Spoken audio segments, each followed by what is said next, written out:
a week and a half ago. Then they came back, probably trained really hard on Tuesday night, and hopefully did a fair bit of contesting sort of work and got themselves ready for today. But it'll be interesting to see which team starts well, but that would be a big focus from both coaches, making sure they start well with contested brand of footy, because after a week off, that can be hard to get back into the habit of that. And then after that, for Bacchus Marsh, it's about just doing or playing the way they want to play. So whether they're a team that does have some good outside speed, so I imagine they're trying to link up through hands, get that sort of forward handball run, and just try and find a way to be able to continue to play their style of footy. Whether they win or lose, I do think percentage actually will come down to it. Realistically, in terms of the ladder, there is 7 teams that can fit into the top 6, and they're the one that is just outside of that. They've got to make up a fair bit of percentage to be able to do that. Obviously, winning games would be good, but I'd be saying, hey, at least if we don't win today, we want to be very competitive and not be blown away. So maybe he sets them up a little bit more defensively as well to try and limit some of those scores against. Having said that, North Ballarat generally isn't a super high scoring side. They're more of a dour defensive side themselves. Defensively is what concerns me with the Marsh today, because we've lost Layla, we've lost Griffiths to suspension, so 2 of your key backs, Sam Young. For a player like Lockett, who we just saw probably put in one of the most dominant key forward games that we've seen in the league this season, the last time they played. Who is your obvious matchup? Well, it's an interesting one because young Blaine's done a fair bit of key back work. His last hit out was against Biggie Newen. He kicked 9. Kicked 10, got robbed of a 10. He did get robbed of a 10, so he's in for a big afternoon. No pun intended. So, look, I think, and probably Young speaks to this best from your days in North Ballarat at the times. The importance of the flyer today is important in Right Penny. So he's the guy I think they have to generate that spare, just to be the guy to fly in, bring the ball to ground. He's got good hops. We've seen him take a couple of absolute screamers here on 3A for his own ground. You put him behind the footy today and just hope, we don't have the size one-on-one with the key matchups, the key defence matchup, but just hope to God that he can impact as many contenders as that third up with the spoil. He is very good at that, isn't he? Has had a real influence in a number of games that we've done this year already. Basically he tried to get himself on what he would suggest is the weakest or worst of the tall forwards, and says, right, hopefully they won't kick it to my man, and that means I can lead my man and get over and help my opponents as much as he can. And so it'd be interesting to see whether Clint Proctor is keyed into that. It's also worth just talking about North Ballarat in that, they've got some serious ins and some height here, gents. Yeah, that's what I want to talk about, is the height. Yeah, so 2 rucks. David Brinker-Ritchie, who's only played, 3 or 4 Round 7 games? was his last game. Yeah, so he's got this knee issue that is a pretty degenerative sort of knee issue, but he's a huge man. 205 centimetres, I think he was last measured at. 205 and square shoulders. Looks like a fridge when he walks around. He's so big and strong. So Brinker-Ritchie's a beast in the ruck. Finn Russell is he's as you said, Rebels ruck, who's just growing in stature. 21 touches, I'm told, in the Talent League game last play, which is extraordinary for a ruck. Yeah, and that's not Finn's greatest strength. He's good at tap work, and he's starting to get quite good at competing in the air quite well.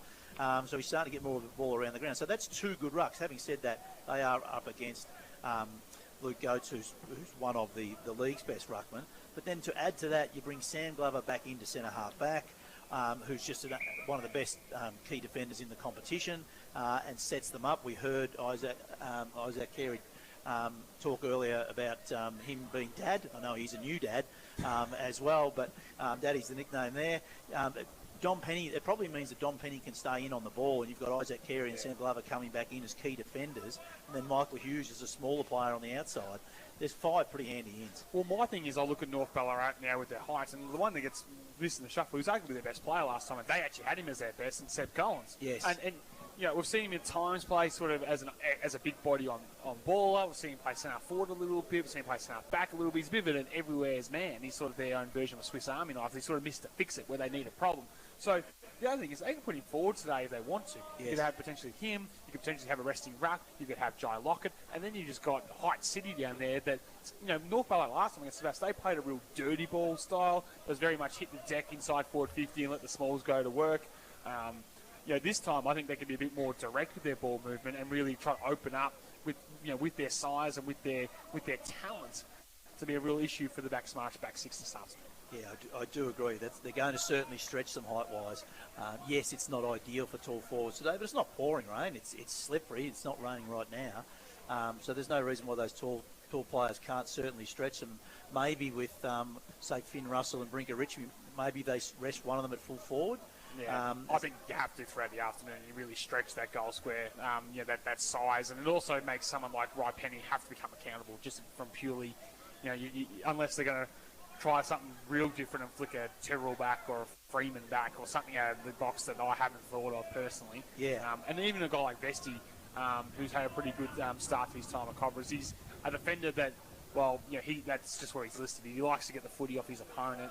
You've got to make him defend, and all of a sudden, you're really getting some issues and deficiencies in your back six. Yeah, I think Terrell's probably the obvious one for me who's going to have to go back today. Someone has to. He's got that size about him where you just have to sacrifice his normal game and go and pick up the resting ruck or whoever it might be. I'm not suggesting you're playing on Lockett, but I think he has to go back. Has to go back. Hamish Colton's another one, but it's big arcs. Haven't really seen behind the footy for a number of years, so it should be an interesting one for the Magnets. I think in the Dennis Armfield's coach's box. We had to talk about the weather a fair bit this afternoon. It is the traditional cold, wintry Ballarat Winters Day, and our man who loves the cold Winters Ballarat Day. Oh, doesn't he?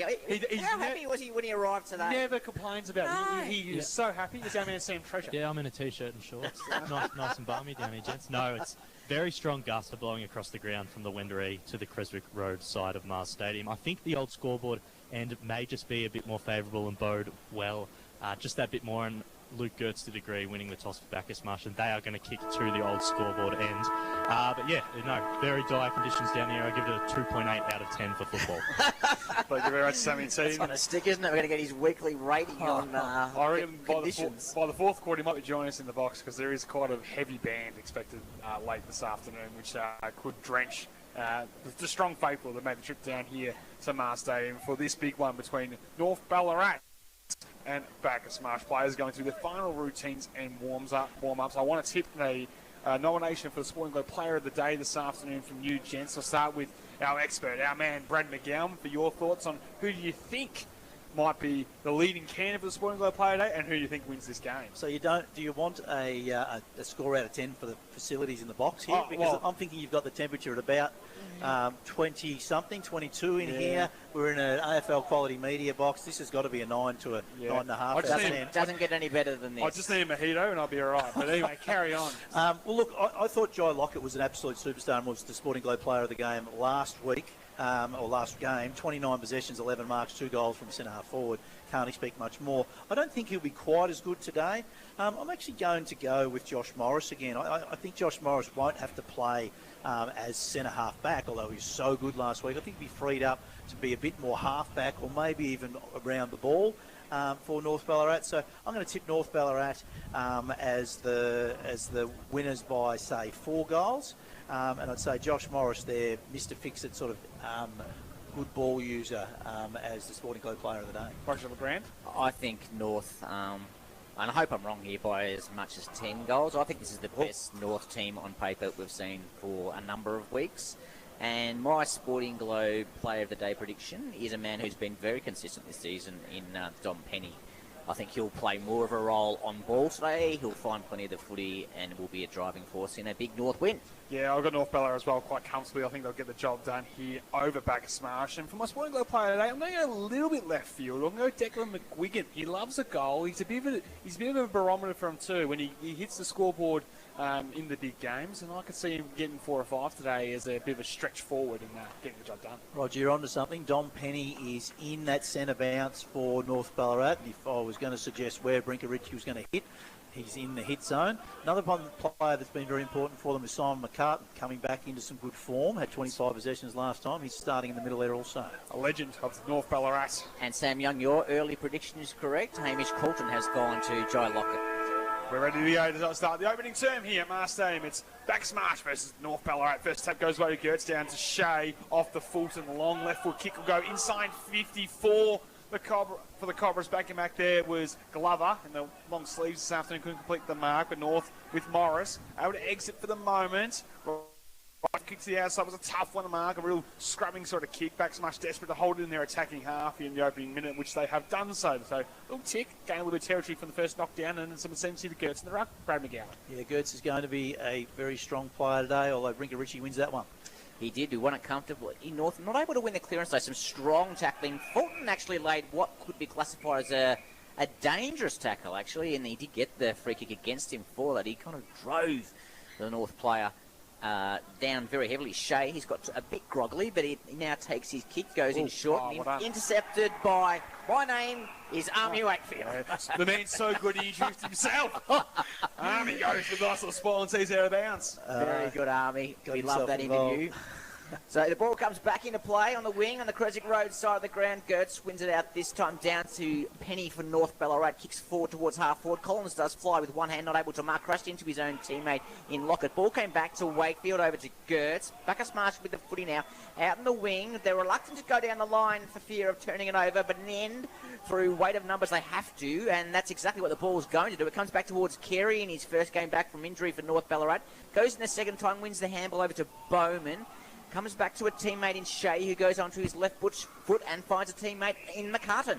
So, well played by North Ballarat. Just worked their way through that. And in tight quarters, they'll go towards centre wing, find the big fella and Branka Ritchie. They'll take a mark. Defensive side centre wing outside, Birchall from a broadcast position. That awkward kicking style causes a bit of issues. Missed his target, and McCartan might have a problem now. Bacchus Marsh with some pressure around the footy, just trying to harass it towards the line. They want a stoppage. They're unable to get it from the moment. North Ballarat by hands and trying to find Penny, who was unable to gather with the hot footy in the close contested stuff in the opening minutes of this match. Comes out for Bacchus Marsh towards the back. Finlay retreats off to Fulton. Gets on a run. Long left foot kicks the option. High. Will be a shallow entry inside 50. It's all North Ballarat. This is their bread and butter. Mark's taken there by Morris inside the fence at 50. So Morris plays on quickly, goes in short and finds Carey, who's on the defensive line of the 50-metre arc. He goes out wide. So North, this is Faulkner now, Max Faulkner. North just content, knowing they're kicking against a breeze, to be slow and steady early days as Max Faulkner kicks long up the wing for North Ballarat to a contest. Shea found himself in front and juggled a good mark. So he's been quite impressive, has Henry Shea. He plays on now and kicks long towards half forward. The ball holds up in the air very strongly, allows Gertz to get back and take a very strong mark on his chest. So that wind's really having an effect, is it? That took 10 metres off that ball, and it's adding 10 metres when Bacchus Marsh kick it towards their goal. Gertz, the acting skipper, piercing ball, works its way to McKercher, off to Fulton, off the impressive Daly. Right foot kick will go inside 50 in the direction of Griffiths. It's only him in the boundary line, but the ball wins out and out of bounds. And they've got to be careful going forward today, Bacchus Marsh. They, missing still Jake Owen, Brad McGowan. You can see they look up down the line. They want to pound it forward, and it's Glover, Morris, Carey all by themselves. Yes. They've got to get creative. Well, that North Ballarat half-back line has been dominant all year. Morris, Glover, Carey, and they're very good at intercepting. Freeman, against his former side, got rid of his opposing ruckman. Kick went up and under, not the required journey. Hughes tried to manufacture a handball. Daly off to Freeman. Right foot snap is across the face, and no score be registered. So another stoppage inside 50. They do have that breeze advantage that our man Sam Treasure spoke about towards the old scoreboard ends, and they've got it locked inside 54 minutes in. Yeah, they can't just... Bacchus Marsh can't just bomb the ball in. North Ballarat are going to love to intercept. I reckon they've got to lower their eyes and hit the lead-up targets, because those three defenders aren't as good at actually defending one-on-one. So it's Brinker Ritchie versus Freeman. Snap out of the pack by the young man in Delhi. Marsh have the first.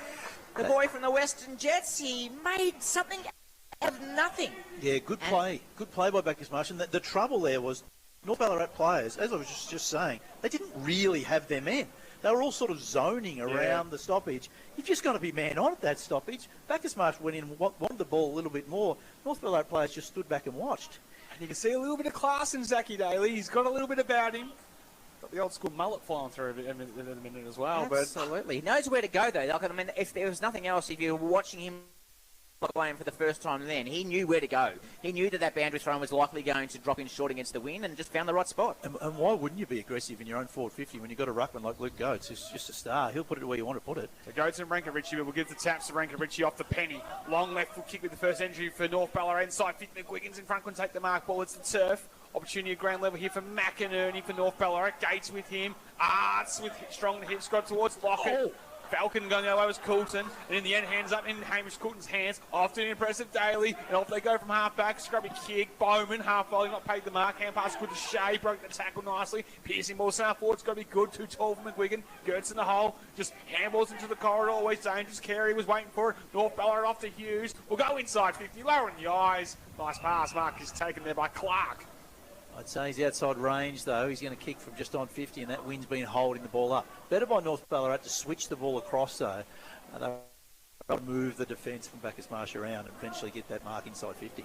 Yeah, definitely doesn't have the distance for mine, Brad McGowan. So this one, I would think, will go straight to the top of the square. So Mitch Clark, he loops around and plays on, kicks the ball into the man of the mark. Well done by Zach Vesti from Bacchus Marsh. And yeah, I think was never going to make the distance. Yeah. Would have been better for a shorter hit up. Well, he knew that he couldn't make the distance. That's why he tried to play on and go around him. And yeah, unfortunately. So Clark was the kid who's played halfback his whole life and was put to full forward last week and kicked a couple.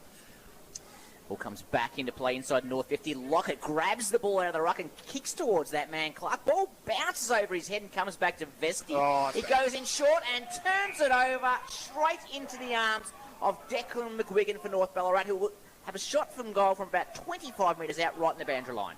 Jeez, you can see Dan Sarfield on the coach's box just going mad with that exit. It was a poor exit across goal from Vesti, and he just picked out one man, which is McGuigan.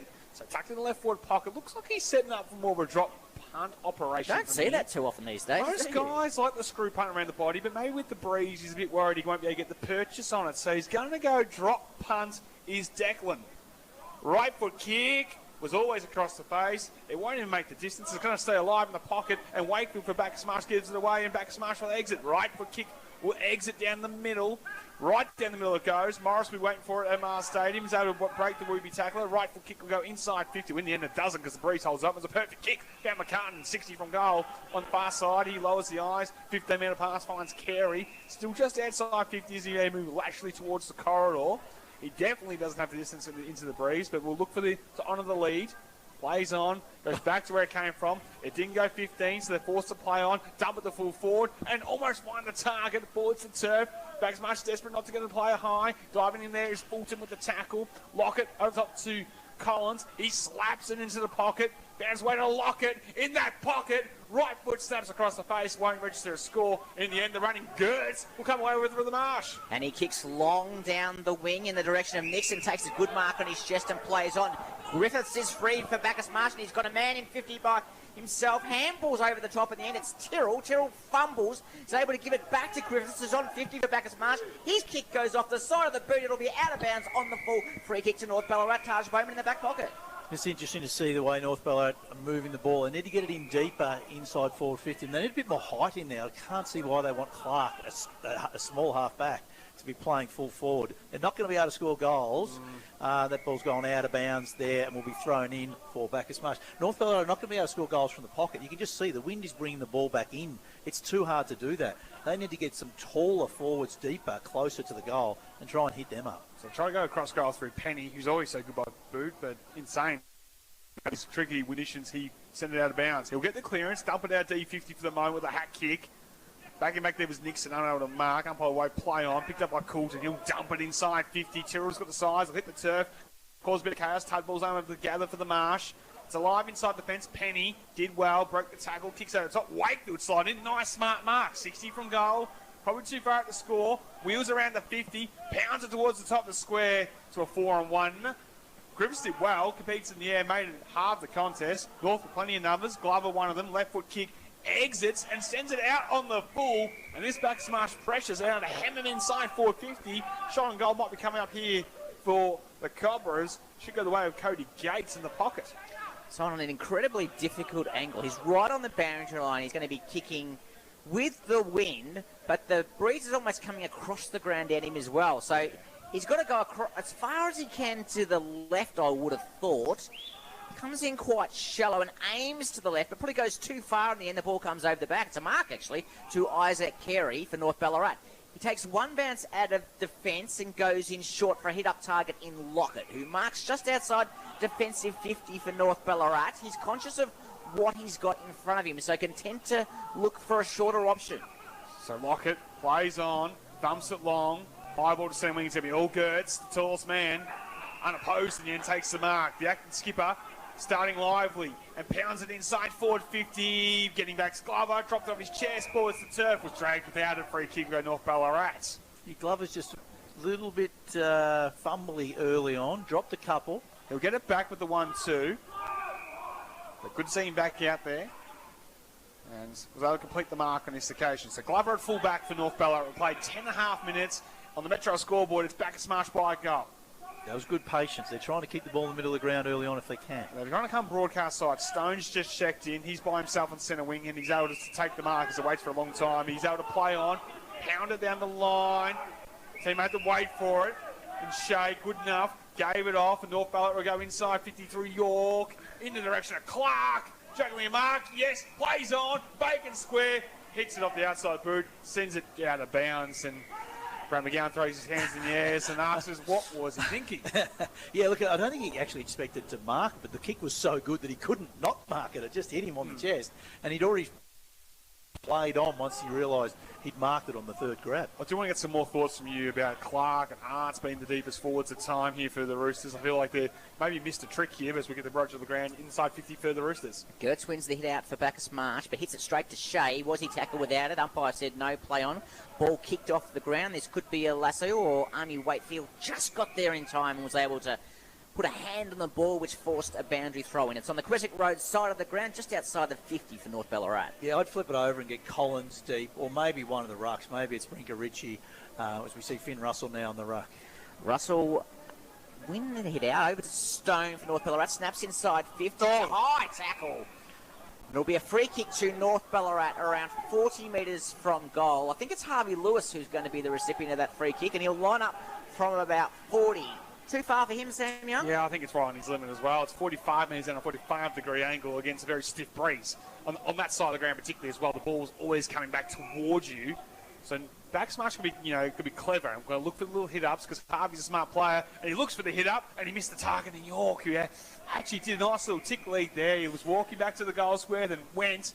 Him in a good connection with Lewis, but he missed him with a kick, and out of bounds it goes. It's going to be very hard to score at that Creswick Road end. The breeze is a couple of goal breeze against that way, and it moves the ball around everywhere, so very hard to score at that end. Gertz with a decisive tap. Bacchus Marsh are able to clear out of defensive 50. They've got some numbers now. Gates with the ball in hand. Had it knocked out of his hand. McKercher clever by foot. Back to Gates, and suddenly Bacchus Marsh are inside 50 with a long kick, but unfortunately no one. So the ball's bouncing. That kick was from the centre circle, Sam Young, and it's gone through for a behind. Bacchus Marsh 117, North yet to score on the Metro scoreboard. North Ballarat had all the numbers back, but they weren't back far enough because, as you said, that came from this level with the centre circles, travelled 70 metres and bounced another 20. Was Jude Milburn? Yeah, he said, bugger the zone, I'll go over the top. Bound it from the middle. Morris, always good. We'll go short to the pocket, and North Ballarat, contently you can see, continue to go to the outer side of the ground. It's been very clear method against the breeze. Short ball over the top, finds the target, mark taken there by Bowman. As despite having a lot of tools in their side, haven't been able to find a long kick down the line. Hughes, high ball in the Russell direction. Gertz one-on-one with him. Size has paid the mark. Probably fair as well. Juggling attempts, had enough of it. And he's been a colossus. He has. He started very well. He is thinking, I want the Sporting Globe menu. The way he's started this afternoon. Piercing ball from the acting skipper. Nixon, clever, slapped to his advantage. Caught in the tackle, spun 360, given a lot of leeway. Dumped inside 450 by Griffiths and by Bacchus Marsh. It spills out the back. It's where the Smalls will want it. Glover will be there to mop things up by himself. Handball over top to find the speedster and McInerney. Tucks on the arm, goes for a bit of run, asks his teammates to come towards him. Kicks corridor bounds, a poor one, but it might work out for Lewis. Ducked the head up by way, play on. Penny, spun 360, got at the back. Clever little kick. We'll get out wide towards McGuigan. McGuigan for North Ballarat looks back, just retreats to find a chest, and he finds one inside the fence, which has been the impressive Shea. Henry Shea has started well for North Ballarat this afternoon, playing in an on-ball role. In the end, he goes further back, so towards the Bacchus Marsh goal, and finds Darbin. Plays on quickly and goes in short and finds Morris. Morris goes in short and finds another teammate. So North Ballarat going slow play here. It's Michael Hughes with the ball, fresh out of the Rebels program. He goes for another short and finds Max Faulkner, who's just outside defensive 50 for North Ballarat. Goes up the line and finds York with a strong mark in the end on his chest on the Creswick Road side of the ground defensive back line of the centre square. North happy just to chip around, maintain possession. Against the breeze, theoretically not a bad idea. I think that's mark number 11 now, and they're still not across halfway. So, as you said, not across halfway, maintain possession, and Hughes there about 3 or 4 of them. Left foot kicks a high one to half forward for North Ballarat. Holds up in the breeze, fisted down by Lockett, having to do the defending. Fisted forward by Penny, into the corridor goes. Porter unable to gather. Opens the door here for Lockett. It's enough. Well, got the hands up immediately. Trying to find a teammate with the hand pass. Did not do so. McGuigan with the tackle. Did well not impose. No, he did impose. Free kick will go the way of Vesti. Is at the fullback position for Bacchus Marsh. Played 15, now 16 minutes in this opening term at Marsh Stadium. He'll go short into the pocket and find Milburn inside defence. Have a look at those for our listeners at home. The goalposts are swaying dramatically. You wouldn't want to be standing underneath it as Bacchus Marsh, clear defensive 50, under a bit of pressure, but up to the task is young Porter. Comes in short and finds a teammate. It's Shea. Shea handballed over to Nixon. Nixon inside 50, but doesn't look like there's anyone home. Josh Morris just finds himself in front for North Ballarat and takes the mark. He plays on quickly, comes through the middle this time, a different avenue for North Ballarat. Ball tapped down to McKercher. Tackled, umpire called play on. I thought it was probably holding the ball. Hughes goes in to clean up for North Ballarat. His kick misses the target and ball comes directly back inside 50 for Bacchus Marsh. Long kick towards the goal square, spills over the back. Just through for a behind, and Bacchus Marsh go to 1-2 way. North Ballarat yet to score. Metro scoreboard, 16 minutes played. So North Ballarat probably have more of the ball, but Bacchus Marsh are winning 1-1-7. But if we think about how many goal breeze it is, what would you say, guys? It's between 2 and 3 goals. At least, I would think. So Bacchus Marsh should be 2 to 3 goals ahead at quarter time. They're on track for that, I guess, although I think Bacchus Marsh need to lower their eyes a little bit. I think they're just bombing it in long and playing into North's hands a bit. Yeah, just allowing the likes of Morris and Glover to continue to drop off. And that kick's gone long and wide. Caught a bit of the breeze. Gone out in the full. So free kick against Morris will go the way of Bacchus Marsh, but 75 metres from goal. And from North Ballarat's point of view, they're not aiming necessarily to win the game in this quarter. They're more aiming to save the game this quarter. If they can keep Bacchus Marsh to only 1 or 2 goals with this level of breeze, North Ballarat would be backing themselves to kick 4 or 5 with it. So that's why they're being quite slow with the ball, lots of marks, taking their time and taking the ball quite wide. Now, how's this? Jack Kovacevic is the beneficiary of the free kick. He's jumped the fence, which for those playing at home is better, probably about 1.5 metres high. He had to go collect his footy. Now he's going to jump back over with footy boots on. That is just a recipe for a rolling ankle. I'm telling you that right now. Well, there's normally a construction worker that they pay to work, but he's down this end. He didn't want to come all the way up and get the ball. Yeah, gave him a day off. No, he's there. Well, next to his get digger. to work. Penny clears D50. He's going to come back in interest. Mark taken there by Blaine of Bacchus Marsh. And he's going to pound a high ball inside 50 for the Marsh. Freeman from the back. Couldn't take the mark. Waiting down was Bromley Lynch from North. He retreats out the back to Glover. His ball's good. Finds Bowman inside his own defensive 50. And he just holds things up. Has been the method all afternoon thus far for North Ballarat. So Taj Bowman, as Sam Young just said, looking at short options and found one in Max Faulkner for North Ballarat. Finds another in Michael Hughes. He's just a great start to the game, young Michael Hughes. Back into the team today, as I said earlier, from the Rebels. He goes across goal again. So North have gone nowhere in terms of territory, and they've had 7 or 8 possessions. At the moment, it's in the hands of Morris. So they're content, obviously, with the situation on the scoreboard. They know they're going to kick with the breeze in the second quarter, so they're content to not let North score. Max Faulkner has a mark and played on quickly and was grabbed, but it's good enough to get a handball. Stone came in to pick it up. It's going to be a ball up. Very lucky there, Brad McGowan, that he didn't get pinged. He's able to be spun around, just gave the handball. Yes, I agree. It was one of those momentum players on when he took the mark, and I think he actually thought he wanted to stop, but his momentum made him go up his line and was play on immediately. McCartan with a hand pass in the corridor for Collins. Good. Got the hands free and scrubbed out left foot kick to a vacant area on centre wing on the outer side. Overrunning this one, there was McInerney. Porter goes without it. Penny maybe collected high. Umpire wave play on, and in the end says he's gone. Smith taking the advantage. He'll pound a long one towards full forward for Bacchus Marsh. Spills out the back. Freeman across the face. Jeez, from a couple metres out, the big fella weighed it down. He's probably got to kick that, to be honest, gents. He's missed one, and a minor scores the result 139 on the Metro scoreboard. He tried the little dribbling underground shot. He was only a couple of metres out, wasn't he? But was a hard angle. And you can see as North Ballarat look to bring this ball back into play, they're not in a hurry. That's Josh Morris from North Ballarat. He's taking all the time he possibly can, trying to eat seconds off this clock. Just crossed down to Sam Treasure. Conditions aren't getting any better, Sam. No, they're not, Rog. We're obviously seeing lots of kicks miss their targets, and it's all inadvertently, obviously. It's not by any design, but yeah, no, very windy. So Josh Morris from North Ballarat decided, I'm not going to go this short game anymore, and he went long out of the kick out, a long 65-metre kick, and in the end, though, he's going to turn the ball straight back over because the umpire's found a free kick. It's going to Fulton. Fulton goes onto his left boot for Bacchus Marsh, kicks inside 50 in direction of Freeman. Morris made the spoil, but tapped it straight down to Smith. Callum Smith, that is, for Bacchus Marsh. Snaps over his right shoulder. Probably a gettable chance in the end. It's missed.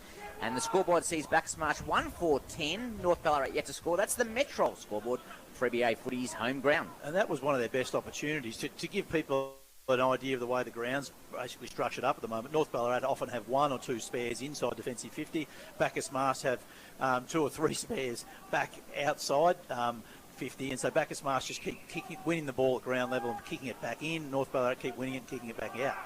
So Morris go in the middle, find Stone for North Ballarat. He can give it back to Morris for the handball receive. And look, try to use the broadcast side. It's a scrubby kick and it's a last incoming. Was it touched on the boot? The only question. No, it was not. Free kick go the way of Kovacevic. Looked to be touched off the boot to the naked eye, didn't it? So Kovacevic playing a little bit higher this afternoon. Maybe the loss of Huxtable's changed his role slightly this week. He plays on, pounds a long one towards full forward. Freeman at the back. Big spoilers have come from Glover through for a minor score. 1-5-11 on Metro scoreboard to no score of North Ballarat, but a couple 50-50 maybe chances for Bacchus Marsh. Haunt them a little bit because they were 3 or 4 goals away here, Brad McGowan. You start thinking, hang on, there's a question being asked, but 11 points not dangerous as of yet. Speaking of dangerous, Glover's target, kick out of the kick out, has missed the target, and Bacchus Marsh suddenly have a chance here. He's good enough, though, to go back and win the football and handball over to Hughes, who handballs to Darwin. He's going to be sprung holding the ball. No, just got a handball to it. North Ballarat, no, he is going to pay holding the ball in the end against Darwin. Comedy of errors from the umpires, Darwin and everyone else, Sam Young. But in the end, free kick goes away of Daly, right on the 50. And he's the only one that's been a bit between the big six thus far. Can he do it again? Got the breeze in his back. Probably where you want to shoot on the ground. Yep. If you would pick a spot, he'll arc around a little bit from 50, send a high ball. That's long and strong, but in the end, it's killed too much to the near side for a minor score. 1-6-12 on the Metro scoreboard. He's getting a little ugly to North Ballarat's 0 score. Well, 1-6-12, at least it's 12 points, so you could say it's 2 goals. Bacchus Marsh probably want at least one more, though, before this quarter ends. What are we, 22-46 gone? So there's certainly time to get 1, if not 2 more. So Josh Morris doing the kick-out duties, goes straight up the middle looking for McCartan, and he's missed the target. Zach Vesti, who has drifted up from the half-back line, has taken a mark directly in front, 40 metres out. Now, our resident statistician, Sam Young, will be able to tell me, has Zach Vesti ever kicked a goal for Bacchus Marsh? He has not. He hasn't kicked one since he's played his days at Hoppers Crossing, so they'll go big. Don't you worry about that. And he's a likeable character. They'll come from everywhere. If Vesti can kick the second from outside 50, off a couple of steps, he pounds it all the way! And they'll come from everywhere! Gee, he did it easy too. Like he could have run up another 5 metres He just further. poked at it, didn't he? Yeah, he just poked at it from inside the centre square, and it went through easily. Great goal to Bacchus Marsh. And look, Josh Morris for North Ballarat, he's an elite kick. If you wanted anyone to be kicking the ball in, it's him. And just on that occasion, and mind you, he's executed probably close to 10 possessions already this quarter, but that one there he's missed. And I just wonder whether North Ballarat have almost been too negative. It almost feels like they're just biding time. And I know technically they are, because they're saying, well, we want to just try and stop the opposition from scoring, but they probably need to be a bit more aggressive to actually get the ball out of defensive half. Gertz won the hit out. He's had a great opening quarter for the Marsh, has Luke Gertz. He's opposed to primarily Brinker Ritchie, but also Finn Russell taking his turn, and Gertz proving himself as the dominant ruckman of this competition. Brinker Ritchie grabbed that footy out of the ruck, wasn't able to do anything with it. McKercher went in for Bacchus Marsh, as did Stone for North Ballarat. He handballed it out to the very speedy Michael Hughes, tried to shepherd Wakefield from Bacchus Marsh away from it, wasn't able to do so, and it'll be a ball up on the wing on the Creswick Road side of the ground here at Mars Stadium. That's very shots from our broadcast position. It's Bacchus Marsh 18 points on the Metro scoreboard. We're into red time in the opening term. Brinker Ritchie with the tap.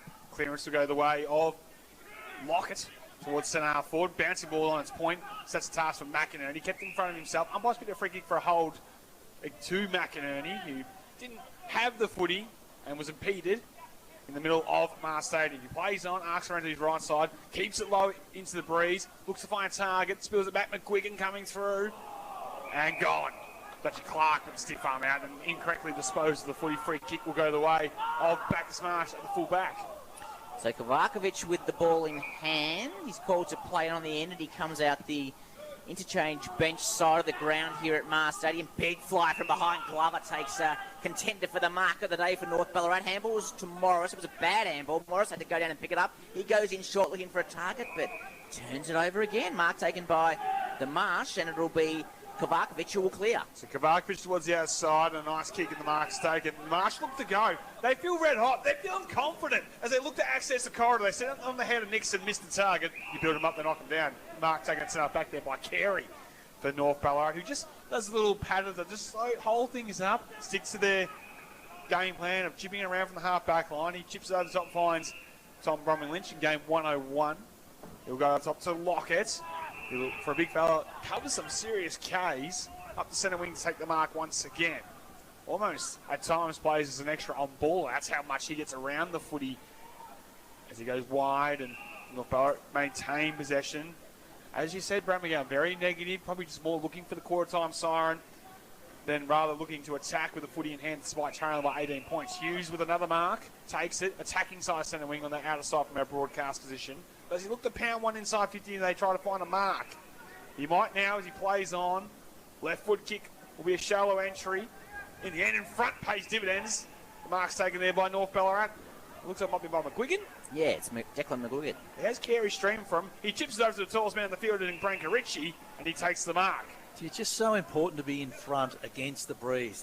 Both times there, the forwards for North Ballarat in front, ball dropping short. It's amazing how much this wind is affecting the ball. Watch Morris.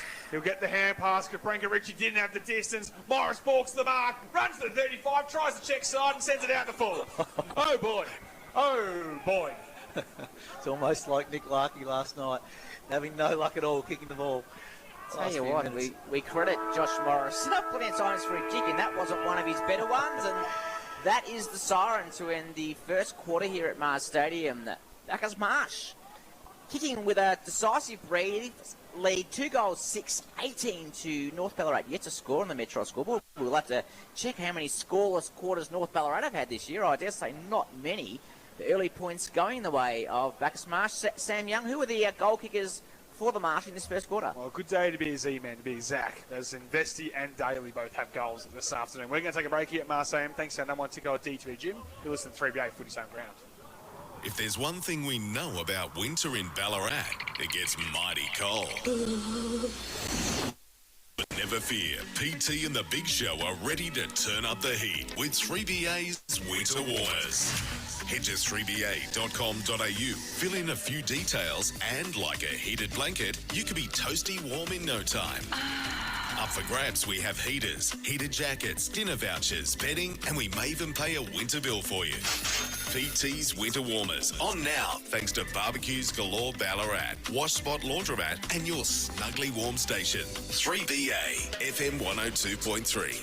On a cold morning, the last thing you want is your car giving you the silent treatment. That's why it pays to check your battery before winter really puts it to the test. So drop into R&J Batteries to get your free battery test, along with expert advice on batteries for all types of vehicles. Visit R&J Batteries today at Latrobe Street, Ballarat. R&J Batteries. Power like...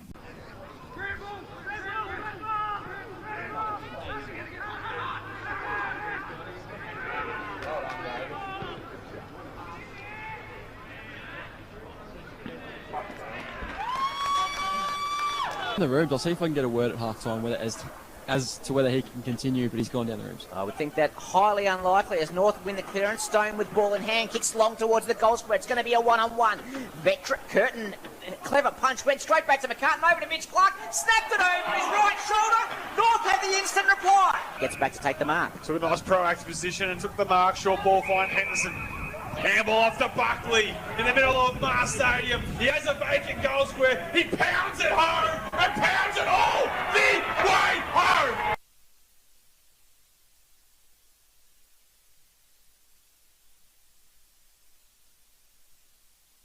Here it comes. Went with the left Here it boot comes. to McGee. What a good kick.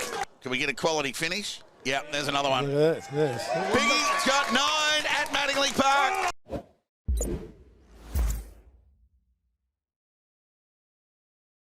Bucks, and it's free to join. With over 100 locally owned and operated stores across Australia, 40 Winks is serious about sleep. Limited time only. Terms, conditions and exclusions apply. 40 Winks, serious about sleep. Visit your locally owned and operated 40 Winks store at 121 Learmonth Road, Wendouree. Have you been to the Market Hotel lately? I have. We booked one of those private igloos and it was fantastic. I went there for a function. The atmosphere was awesome. You know, you can book the function spaces for free. Dinner, drinks, food, whatever you want. Let's book for this weekend. Warm up this winter at the Market Hotel. The Winter Wonderland is here until the end of August. Book your igloo, function or table today and experience great food and exceptional service. The Market Hotel, Ballarat's favourite local. Audio. It's more powerful than you think. What you hear can take you far from here. It can move you to dance, to run, to tears. It's all in your ears. For advertising with the power to reach 4 times more Australians than ad-supported Spotify, start with commercial radio and audio, where brands are heard. CRA.au. Ballarat's 3BA, covering the McDonald's Ballarat Football Netball League. Live. So it's Brinker Ritchie versus Freeman. Snap out of the back by the young man in Delhi. Marsh have the first. So Josh Morris doing the kick-out duties, goes straight up the middle looking for McCartan, and he's missed the target. Zach Vesti, who has drifted up from the half-back line, has taken a mark directly in front, 40 metres out. From outside 55, a couple of steps, he pounds it all the way! And they'll come from everywhere! Yes, welcome back to 3BA Footy Home Ground. Thanks to D2E Gym. Dale come to Wendouree, you're never too far from a D2E, whereas quarter time here, and our match of the round between North Ballarat and Bacchus Marsh with the Cobras, with the Breeze leading by 18 points on the Metro scoreboard. I'll go to you, Brad McGowan, for your thoughts of an opening term of footy. Yeah, it's all going to be based around the Breeze today. Look, both teams have been reasonably good around the ball, but it's been Bacchus Marsh have been able to get the ball inside forward 50, and they had certainly in their forward half for most of the quarter. North Ballarat unable to score up against this Breeze. Now, talking about this Breeze, I think most teams will probably have very few goals scored against it. North didn't score any. Maybe there were only 2 scored against it today. But really, in this in these huddles here now, the coaches should be saying, look, yep, keep focusing on winning the ball, but now let's think about tactics, because everything that you did in the first quarter is totally different now because you're going against the Breeze or with it. So I'd be thinking that Bacchus Marsh need to stop North Ballarat scoring. So how do they do that? Do they put do they play 6 defenders, or do you play a 7th, an extra defender? Because there is no 6-6-6 rule in the BFL, so they could play a spare defender, or they could even put a different player down there. And as we look, Sam Glover, who had played for North Ballarat at centre-half back, is actually going to full forward, so that's something different than North Ballarat have done. And then we can keep an eye on this Bacchus Marsh side also to see how they've structured up. But I imagine they'll strengthen up their back line a little bit.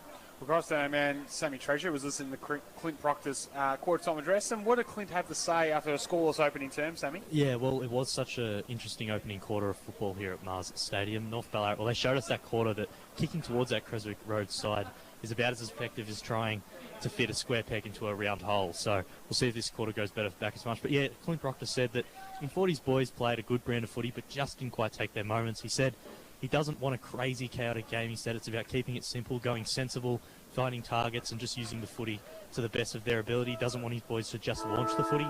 He wants some more physicality as well, especially from his mids. Happy is what I got from it, but just wants that little bit more. Umpire has found a free kick from that. No, he's going to re-throw it up, I think. The wind must have taken it. Josh Morris on the ball for North Ballarat also instead of half-back. Gertz wins the hit out. Shea sharks it, goes it back to Gertz, kicks inside his forward half of the ground. Penny gets back for North Ballarat, taps it to the very impressive Michael Hughes, comes across to Isaac Carey, his handball back to Michael Hughes. On to Bromley Lynch, put a teammate under pressure, and it's going to be a ball up, almost on the boundary line, Creswick Road side of the ground. For Go Vita around the grounds just quickly, 5-point leaders Redan over Sunbury. Ballarat lead Sebastian by 1 point. Back on the way on the outside, as you said, Roger Legrand. Shea just manufactured the handball forward. Penny on the move, couldn't quite gather below his bootlaces.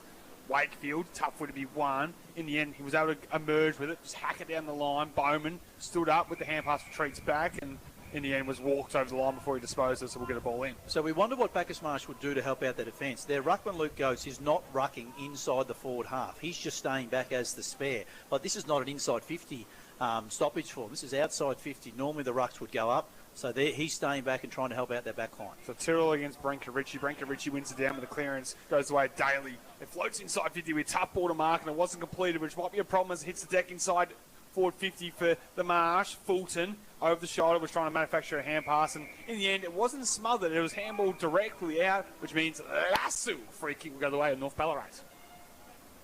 So North Ballarat defensive 50. It's Penny with the ball in hand. Comes in short and finds Bromley Lynch. He's on the defensive 50-metre line. Handballs to Morris. Almost a set play there now. Who gives it back to Bromley Lynch. Goes into his left boot up the line and finds York. Probably unlucky not to win a 50-metre penalty. There was some contact after the mark. The umpire's content to let that go. So Ethan York plays on for North Ballarat. Kicks long towards the 50-metre line. Russell dropped what he should have taken. He had a teammate there to win it back, though, and it came back to Lewis. Kicked long inside 50 in the direction of Glover. Nearly had it. Dropped to ground. Ball will spill on the ground, and the umpire will come in and ball it up. Around 25 metres from North Ballarat's goal, almost directly in front. So you can see the changes North have made. Glover goes from centre-half back to full forward, gives them a good contest, and Josh Morris, who was half-back, is now on the ball and having more of an impact there. So North looking to load up and try and kick more goals with the breeze this quarter. Lewis with the hand pass up and under. Trying to retreat with Kovacevic. He only found as far as Shea, who's had a lively start. High ball gone. The required 15. Gertz would be paid the mark. Couldn't hang on. Handball by North Ballarat was cut off by Coulton, and from the Marsh he heads towards the line. And remarkably safe through the play. Was there high contact from Lewis coming through? No, he did throw the head back and wasn't rewarded. Umpire on the spot says, I'll ball things up deep in the left forward pocket. About 5 metres out from goal. The Roosters yet to score. Played 3 minutes in this second term. Neither ruckman touch it. Russell over the top with the hand pass. And he's gone. Yeah, he took a little step, did the Bacchus Marsh defender there. And that was enough for the umpire to say, you had your prior opportunity, Kovacevic. Free kick will go the way of, well, now Lockett's going to get the hand pass from the pocket with the snap. Thank you very much. He pops between the big sticks, and the Roosters are on the board. 1 goal straight, 6 on the Metro scoreboard to the Bacchus Marsh 2-6-6-18. So the free kick was going to go to Sam Glover, who was a left footer in that forward pocket. So it wasn't the ideal pocket for Glover, who's also more of a defender. So he decided, just feed the ball back to Lockett, and when your last name's Lockett, you know how to kick goals, particularly here at North Ballarat. So Jai Lockett gets on the board, North Ballarat on the board, 1 goal 6, and already North Ballarat looking far more dangerous than they were in that opening quarter. To go Vida around the grounds, the other game we didn't mention was Melton Lake Wendouree. Of course, Rowan Brown's last game as coach for Lakers. Melton 18-point leaders there towards the end of the first quarter, and in the AFL in the third quarter, St Kilda 9-7-61 lead Port Adelaide 3-7-25. Play back underway in the middle. Tyrrell doing some ruck work for Bacchus Marsh. Handballed the ball forward. Daly, who's been great for Bacchus Marsh early, kicked inside 50 in the direction. Strong mark taken by Tudball.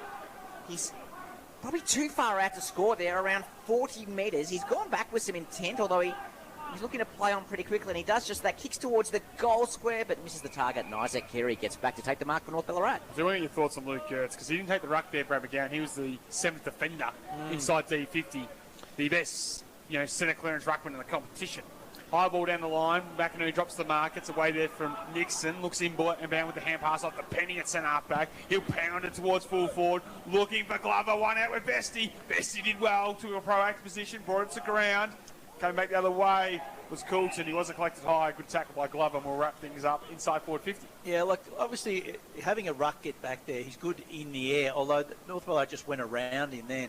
And you just look at that matchup, Glover v Vesty. Like, Vesty's much smaller than Glover, but Vesty's a good job to be able to keep it in front of him. Bacchus Marsh win the clearance out of 50 by way of Finlay. Kick wasn't to real advantage, though. It's going to force another ball up around 70 metres from the goal. So Gertz still standing that kick behind play. There's a good Bacchus Marsh player come to the ground. We'll get assessed by the trainers, and maybe something to do with his hand. Just come clearance, left foot kick coming out from Penny. We'll miss all and sundry and out on the full. And I reckon that Bacchus Marsh player is getting that finger put back in there, Sammy T.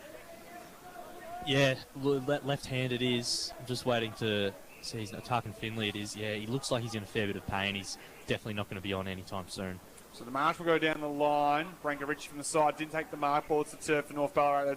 Half forward. In the end, the small players work it out. York goes inside. Tough one from McCartan. Got boots the ball. Sends it towards full forward into the pocket. Vesti, left glover on this occasion. Went with about an 8-metre kick to Kovacevic. The umpire wave play on, and he just is forced to pound it down the line. Morris unopposed will take the mark and set up the recoil. He wheels around, wants to change the angles. It's just a kick across the face of 50 to McInerney, who steps inside, turns on the afterburst, and goes whack! And pops it through to sticks. That play, the kick came across not to McInerney. It was meant to go to Isaac Carey, but the wind just took it away from Isaac Carey to McInerney, sort of by surprise. It caught the Bacchus Marsh defence by surprise as well. He was just able to straighten, as you said, and like when you're 40 metres out today, it's like being 25 out. You're going to be able to pop it through if you just get it online. And North Ballarat did that there. So they're certainly looking quite dangerous at the moment. And 2 goals straight, 2-12. Currently, I don't think this defensive structure is actually working that well. You can see for Bacchus, Luke Gertz has now stayed down there as a spare defender, so as a 7th defender. If it was me, I'd be swapping that over and putting Dom Penny as the spare and getting Gertz back in the ruck to just give him a bit more ascendancy around the ball. So it'll be Tyrrell up against Brinker Ritchie in the centre of the ground. Brinker Ritchie won that decisively and got straight to Morris. He could kick it from here. He's 70 metres out. Josh Morris has kicked the goal from 70 metres out, straight through the middle. You won't see that too many times in your lifetime, people. North Ballarat have their second, 2 straight 12. Bacchus Marsh 2-6-18 Metron scoreboard. That wasn't an accident either. You could, like, Josh Morris can kick the ball 60 metres anyway. He got that tap, looked up and went, yeah. Like, he looked at the goals and he kicked it as high as he could, and it went through easily. It went through post high. Check out the socials at the week, and a great call there by Roger LeGrand. And Morris levels the scores here at Marsh Stadium with a wonderful finish from 70 metres, and it was that forward tap to his advantage. And we could just see it playing out. He went, oh yeah, this is my time. Well, the Bacchus Marsh ruckman Luke Gertz is still staying back there. They need to get him back into the ruck so that his opposition can't do that. Sorry, Sammy T. We'll get back here with Branko Ritchie against Tyrrell. Branko Ritchie wins it down to Morris. He can't kick it from 100, surely. He's got a free kick. Halfway, on Colin Barrel. Does he have the licence, though? Oh, I reckon he does. He might say, I'm Ben Graham, and launch this from halfway. He'll wheel around. He'll run his full measure, and he'll lower his eyes like the team thing. And in the end, dropping the mark, getting back there was Kovacevic. Get the handball back, and he'll retreat in the Vesti direction. Keeps it alive, right foot snap, tries to clear D50. Well played by Tudball up to meet it. They'll have nothing to kick to down the lines, just holds up for a second in the end. Getting across the mark, should have been taken by Carey, didn't hang on. We'll get a stoppage as the result. He's the North Ballarat ruckman, David Brinker Ritchie, is running like a man with no cartilage in his knees. I think that's because he doesn't have any. 9 minutes into this second term, that lead up from quarter time has been evaporated. All square again once here at Marsh State, 18 apiece. 3 straight to 2-6-18. Umpires picked their free kick. It's going out of the way of the Roosters as they look to go into attack again. Roger LeGrand. So the ball in hand. I think it's Penny out there, right on the boundary line, far side of the ground. Goes around McKercher on the mark and goes on that left boot. Long inside 50 direction of Glover. It's rolled over the back. Did they get a hand on it? Goal umpire got knocked over. But in the end, it's going to be 3 from behind. North Ballarat 31-19, Bacchus Marsh 2-6-18. Plenty of exciting stuff in this term. Glad to have your company here at Marsh Stadium. Thanks to our good friends at D2E Gyms. As a short kick-out defenseman will find his way to Kovacevic for Bacchus Marsh, and he keeps it low and punches it down the line. In front, mark taken by Tyrrell. Strange that, isn't it? Get in front, take the mark. And he'll go laterally, has loose players sliding in, trying to complete the mark. They were unable to do so. Was Freeman. Hacked down the line by the Roosters out in the bounds on the forward go. So they'll get a reprieve and Bacchus Marsh can send it forward. Now, our maintenance man who is behind the goals is starting to head to that, but this is going to take a while. He's got to walk. He's got to. Kovacevic again. He'll be sick of jumping that. Well, there's zero urgency. He's decided not to. That's right. But this bloke's being paid by us per hour, 2 higher rates. So he's walking quite slowly to get this ball. No salary for the construction workers today. No, he's getting plenty of OT and by the hour. Where's Tristan Ashmore when you need him? Oh, Christ. Hurry up. Oh, goodness. Eventually he'll get the ball. But Bacchus Marsh are happy for him to take as long as he liked, although the clock has stopped. But Bacchus Marsh have hardly had the ball inside 50, boys. They're just really trying to run down this clock. But North Ballarat certainly looking very dangerous at the moment. So Kovakovic eventually gets handed the football. He's on the defensive line of the centre square on the Creswick Road side of the ground. Kicks it. Bowman found himself in front for North. Dropped the mark. Ball came to ground. Bacchus Marsh forced the ball forward. And it's going to be a lasso free kick according to the boundary umpire. Field umpire's not so sure, so they're going to have a conference. More time off the clock, Sam Young.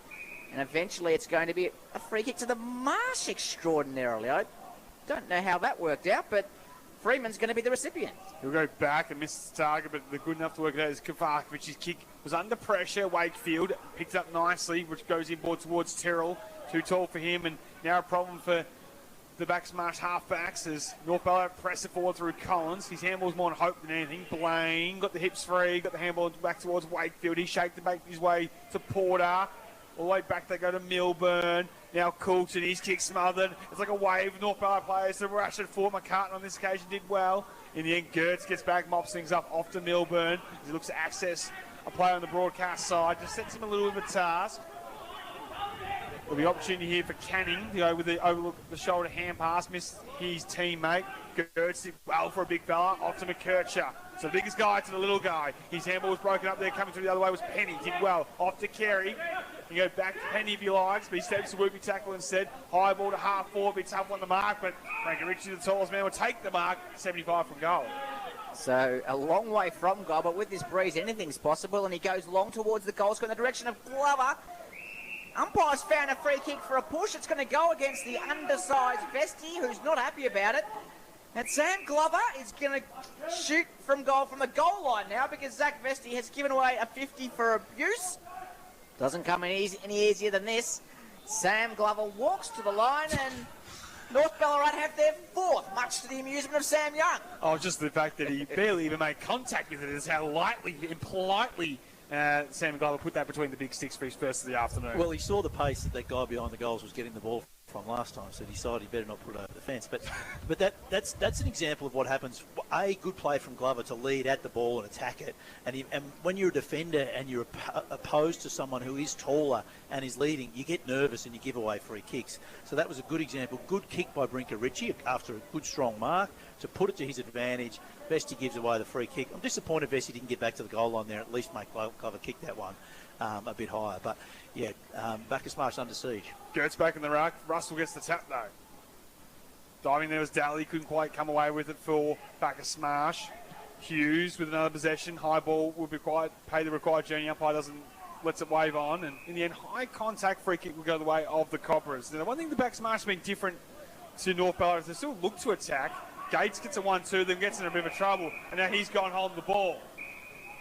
They continue to look to go forward to the Cobras, and they keep, unfortunately, turning it over as York laterally across, and the Roosters can go inside 50. We only played 14 minutes in this second term. There's been 4 goals already to North Ballarat. Hughes, his kick smothered, will get his own rebound. Scrubby kick inside 50. Tyrrell can complete the mark, and now we'll have a problem. Ball to turf inside your own defensive 50. Umpire Circles said he didn't drag it in. We'll ball things up 35 metres out from goal. Yeah, I agree. Bacchus Marsh have been trying to just rush the play, and they've actually just turned it over, often being smothered and caught holding the ball, etc. They probably do need to just take their time and try and pick their way through a little bit more.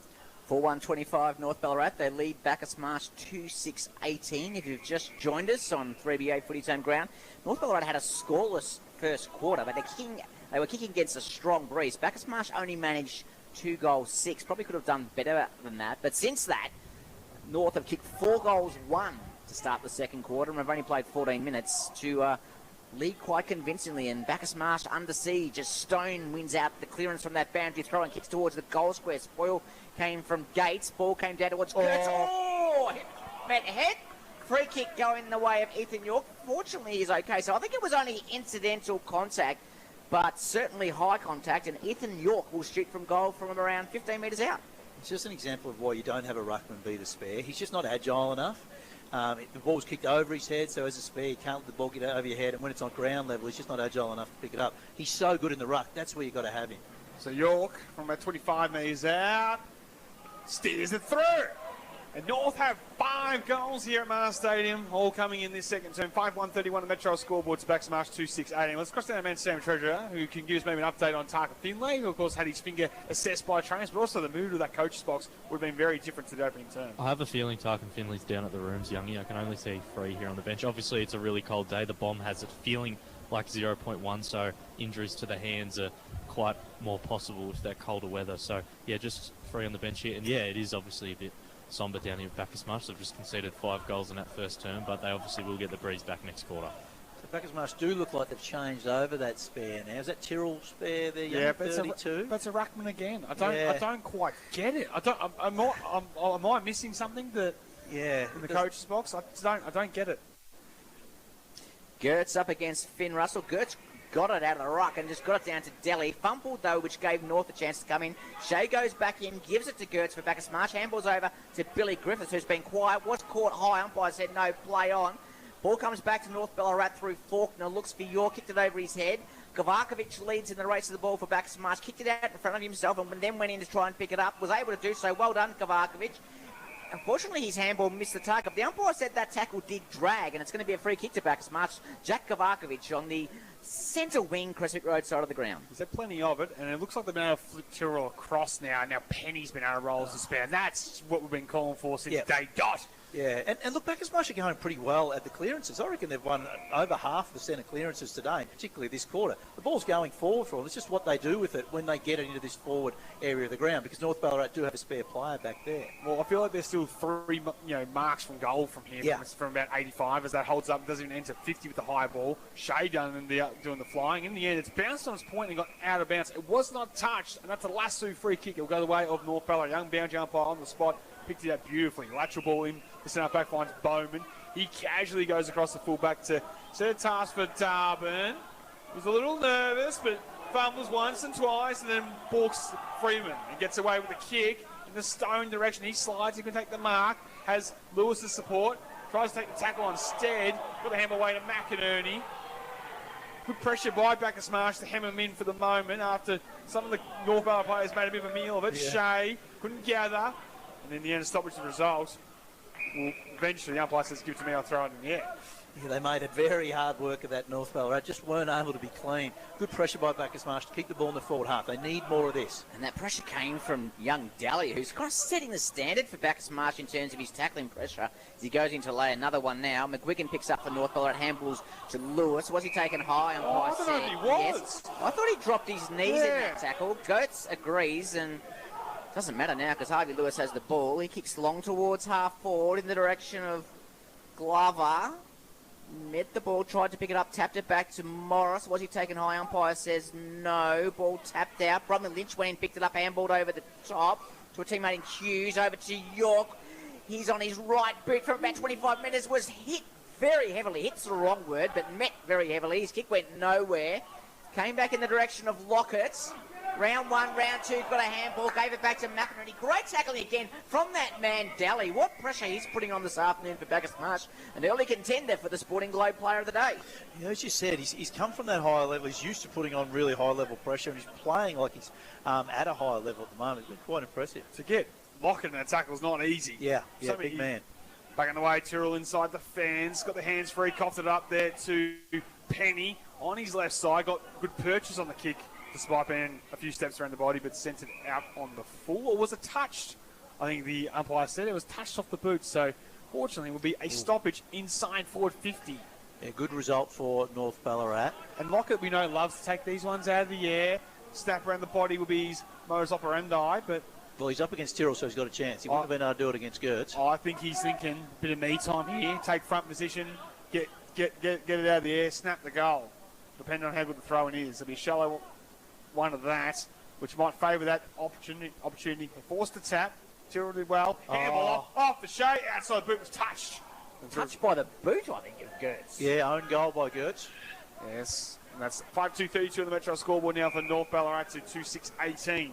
No score yet to the city, the city end here and Creswick Road, and the mark's taken there by Gertz. Went about 25 metres in heavy, held on. Scrubby kick was touched off the boot down the line. Penny for Bacchus Marsh. Got it away with the hand pass. Nixon off the Fulton. He retreats back to Best. Kovakovic, sorry, he's mowed down. He got it off to Nixon. His handball's cut off. And in the end, they infringe.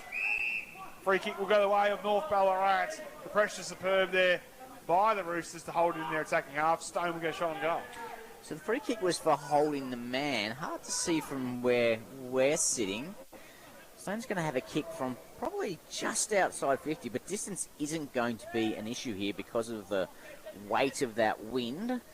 Oscar Stone just has the 5 career goals from his 8 games of senior Ballarat football and netball. Comes in quite purposefully. Puts it to the left, hoping that it'll swing around. It doesn't. In the end, it goes out of bounds on the full. It'll be a free kick to Bacchus Marsh, right beside the behind post, almost in front of the old scoreboard here at Mars Stadium. Bacchus Marsh looking to run some time off this clock because they're certainly under siege. Oh. In the end, one of the worst kicks of all time.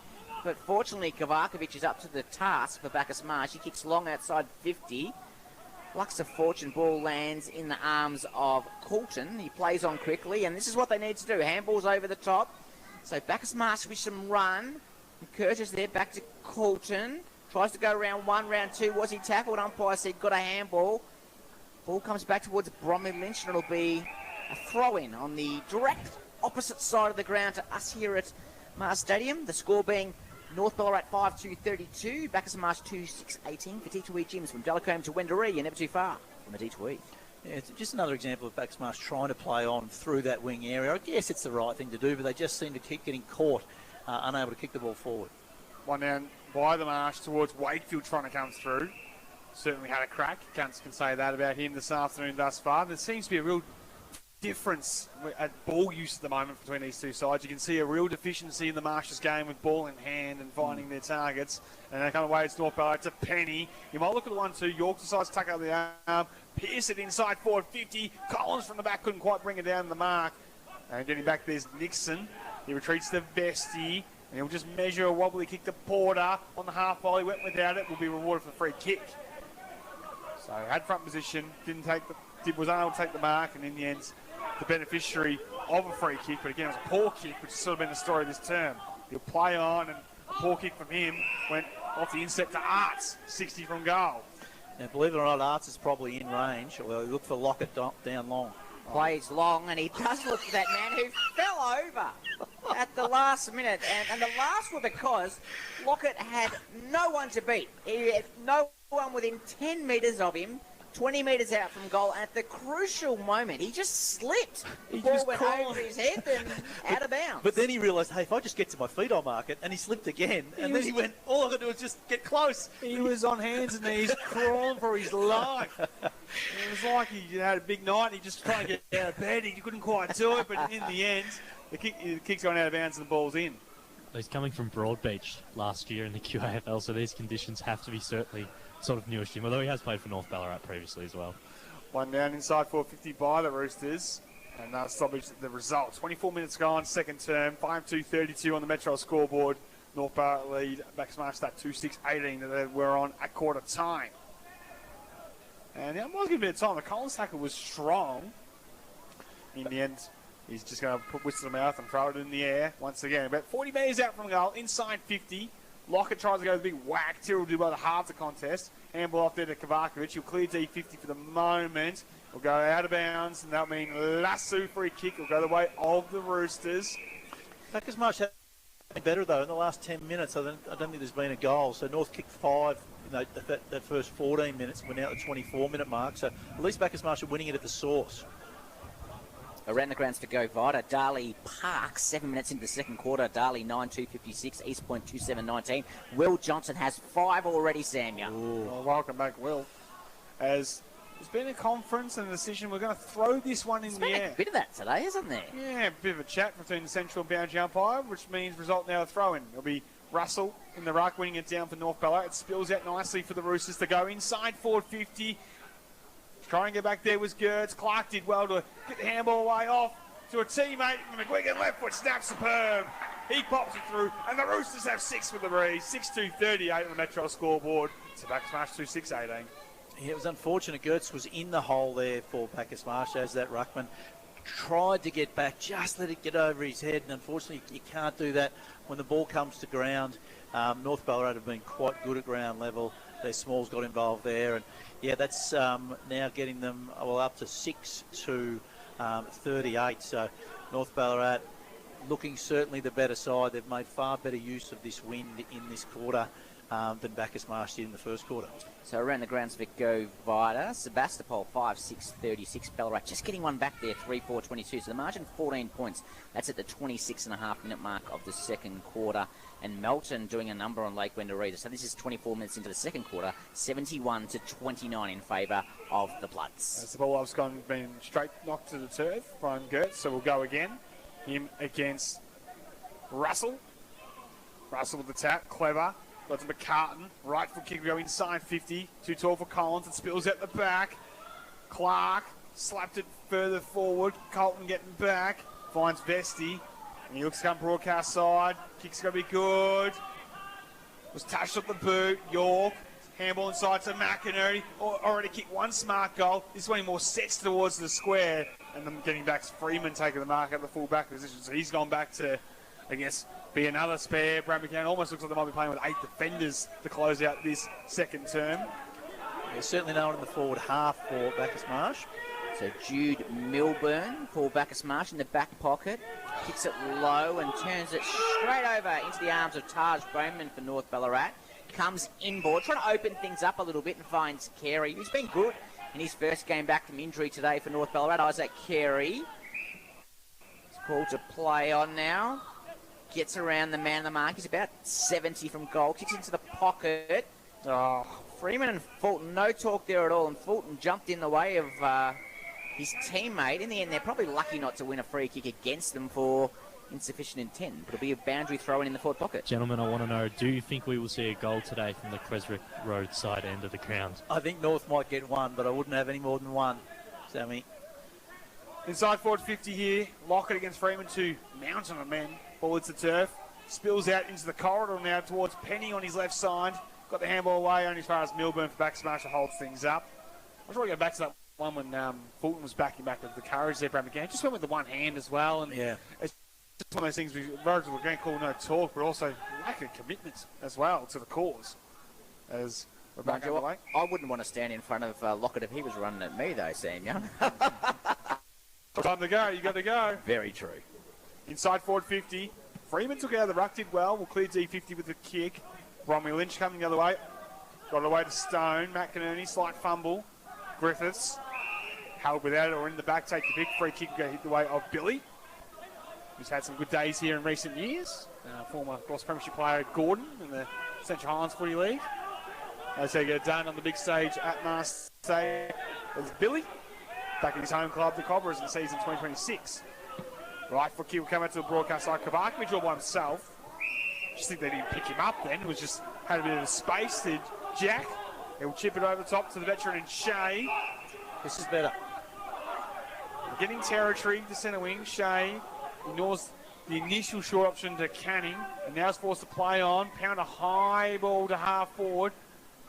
Griffiths flies, ball to the turf. North Ballarat numbers. Right foot kick around the body. Went the required journey. Found the Faulkner. He played on immediately. Kick inboard. Was touched, but York gives it up to McCartan with the drive-by. He looks up. Has Lockett on the lead. And he got him. Too big.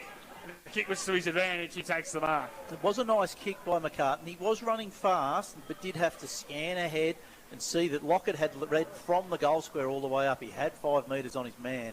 And Jai Lockett... And about 5 inches, like Vesti up against Lockett. Yeah, and in the end, he sort of marked it on his chest or on his shoulder. The ball pierced his hands, but he's certainly in range here. Yeah, we know he's a booming kick, with or without the breeze from 50 on a 45-degree angle. Starts that long, deliberate approach to the goal face. Well, they're 7th in a row. Lockett from 50. Right foot kick on its way. It's across. And he thought it was a goal. Yeah, he thought it was a goal. The North Ballarat faithful thought it was a goal. And Jai's a bit perplexed. He thinks he should have 2. But goal umpire says, no, minor score, 6-3-39 on the Metro score with a 2-6. I think Sammy Trojan Band just like, what do you think? Yeah, it's good you didn't go the early crow, Youngie, because I thought for certain that was a goal, but obviously not. The goal umpire's in the best spot. Interesting, Sam Treasure, to get the opinion of the tradesman behind the goal there who's gone to collect the footage. I think he thought it was a goal too. Everyone but the goal umpire. Yeah, I'm with you there, Rog. But no, he's in the best spot. Kovakovic plays on for Bacchus Marsh from fullback. He kicks it straight into Clark, comes off his boot. He's going to run and kick a goal, yeah? Did he get it? He did. I think he drop-kicked it. I don't think it was his boot. I reckon that's off Kovakovic's boot getting the back. The umpire's gone for the score review. I don't think he realises we haven't got the arc. The VAR. Rog, we need you. Sam Young, can you help us out here, please? Well, I reckon he's dropped it onto Kovakovic's boot here. I reckon the Bacchus Marsh players were certain it was behind. So the conference comes. It is a behind. And they've conned him in nicely. But I think he certainly, from my vantage point, dropped it onto Kovakovic's boot getting back. So a reprieve the result. 6-4-40 on the Metro scoreboard leads to 8-18. And Bestie will go long and high to the outside. Almost a mark to Marsh, remarkably from the high exit kick. Down the line off hands. Gertz just slaps it to his own advantage. And in the end, Carey picks it up. So a remarkable finish. We had a behind from a set shot on goal that the North thought they kicked, and they thought they kicked one off the boot there of Clark, but went off Kovakovic's boot. They're leaving their heads scratching. We're scratching our heads just as much.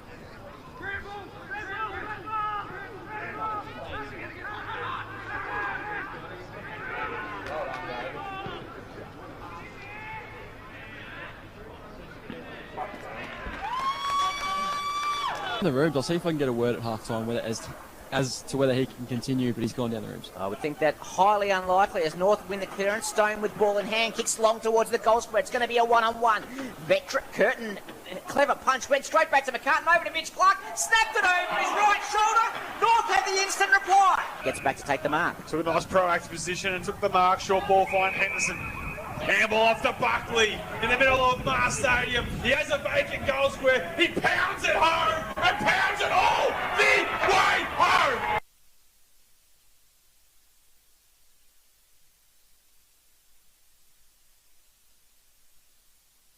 Here it comes. Went with the Here left it boot, comes. Timmy! What a good kick.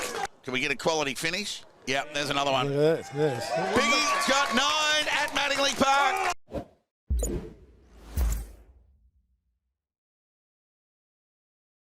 Eyes like diamonds. Now, this follows the decade-long search for the Tasmanian tiger. It's coming to the Ballarat Mechanics Institute. And Monday wouldn't be Monday without him. Roland reckons scams are getting worse. He says if you don't know, ask someone who does before you reply. Ballarat Today. It's what Ballarat is talking about. Weekdays from 10 for Ryan's IGA and Open and Close Solutions on 3BA 102.3. If you believe in good old-fashioned service, you've come to the right place. Ballarat Appliance Warehouse offers same-day delivery and installation within Ballarat and still accepts lay-by. So next time you need a fridge, freezer, washing machine, dryer, dishwasher, TV, or really any kind of appliance at up to 50% off, you know where to look. Trade inquiries also welcome. Ballarat Appliance Warehouse is family-owned and run with 60 years' experience. Pop in to 1027 Howard Street, Wendouree today. Zambrero make the best burritos in town, but it's hard to pick just one reason why they're the best. It could be the super fresh ingredients, the guacamole made in-house daily, or that their juicy, slow-cooked meat always hits the spot. Or maybe it's just because there's a sauce for every craving that comes your way. Right now, I just want one of their burritos to come my way. Zambrero makes the best burritos in town. Taste one for yourself. Dine in, take away, or delivered. Zambrero. Feel good Max. The census is coming this August, and we need to hear from people from every walk of life to help plan for Australia's future. From baristas, from teachers, from tradies, from parents, from people who play sport, and people who cheer sport. In the census, every answer matters. You'll get your instructions soon on what to do. For more information, visit census.abs.gov.au. Authorised by the Australian Bureau of Statistics, Canberra. Where to? The wombat who fell in love with the sky. The school holiday outing to broaden your child's horizons. Join the Melbourne Chamber Orchestra on July 1 at Her Majesty's Theatre Ballarat for a magical blend of music and storytelling. Follow Wertu the Wombat on his quest to marry the sky. With an introduction to the instruments and interactive moments, kids will love this charming story of friendship, adventure and courage. Wertu, the wombat who fell in love with the sky. Book now at hermadge.com. On a cold morning, the last thing you want is your car giving you the silent treatment. That's why it pays to check your battery before winter really puts it to the test. So drop into R&J Batteries to get your free battery test, along with expert advice on batteries for all types of vehicles. Visit R&J Batteries today at Latrobe Street, Ballarat. R&J Batteries. Power like nothing else. Big things are happening at Harvey Norman, Ballarat. A major store expansion and renovation is about to begin. So, it's the If It's In Stock, It's On Sale event. Our electrical department has moved to a brand new warehouse just minutes from the store, giving us more electrical and home appliance stock than ever before. Fridges, washers, dryers, TVs and much more. Right now you'll find massive savings on floor stock, run-out models and excess stock. And don't worry, we're staying open throughout the renovations during normal trading hours. Get in quick and save today at Harvey Norman, Ballarat. Ballarat's 3BA, covering the McDonald's Ballarat Football Netball League. Live. And he's gone. Yeah, he took a little step, did the Bacchus Marsh defender there, and that was enough for the umpire to say, you had your prior opportunity, Kovacevic. Free kick can go the way of, well, now Lockett's going to get the hand pass from the pocket with the snap. Thank you very much. That'll be Tyrrell up against Brinker-Ritchie in the centre of the ground. Brinker-Ritchie won that decisively and got straight to Morris. He could kick it from here. He's 70 metres out.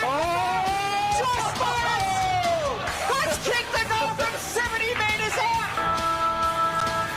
Yeah, talking about the 3BA for you, so I'm going thanks to D2 Jim from Dulacone to Wendouree. You're never too far from a D2E, and yes, definitely the highlight of the opening half, and maybe the year from Roger LeGrand as Josh Morris went bang from 70. Impressive stuff. Unbelievable that was. We'll see that hopefully on the highlights during the week. That was a booming kick, but it's the Roosters comfortably now in control on the scoreboard, Brad McGowan, thanks to Metro. I'm interested in your thoughts of an opening half of footy where the Cobras were obviously with the breeze, didn't make the full maximisation that North Ballarat were able to do, and in the end, now see themselves having quite a deficit, and it feels like it's going to be a really long way back here, even with the breeze next turn to come back and win this for the Bacchus Marsh. When it's as windy as it is today, and particularly when the wind is blowing and really favouring one end, and we're suggesting it's a 2 to 3 goal breeze to that new athletics track end, then you really need to set your team up as a coaching group. You need to set your team up to make the most of that, and clearly North Ballarat did so, and that's why they lead by the 22 points here at half-time.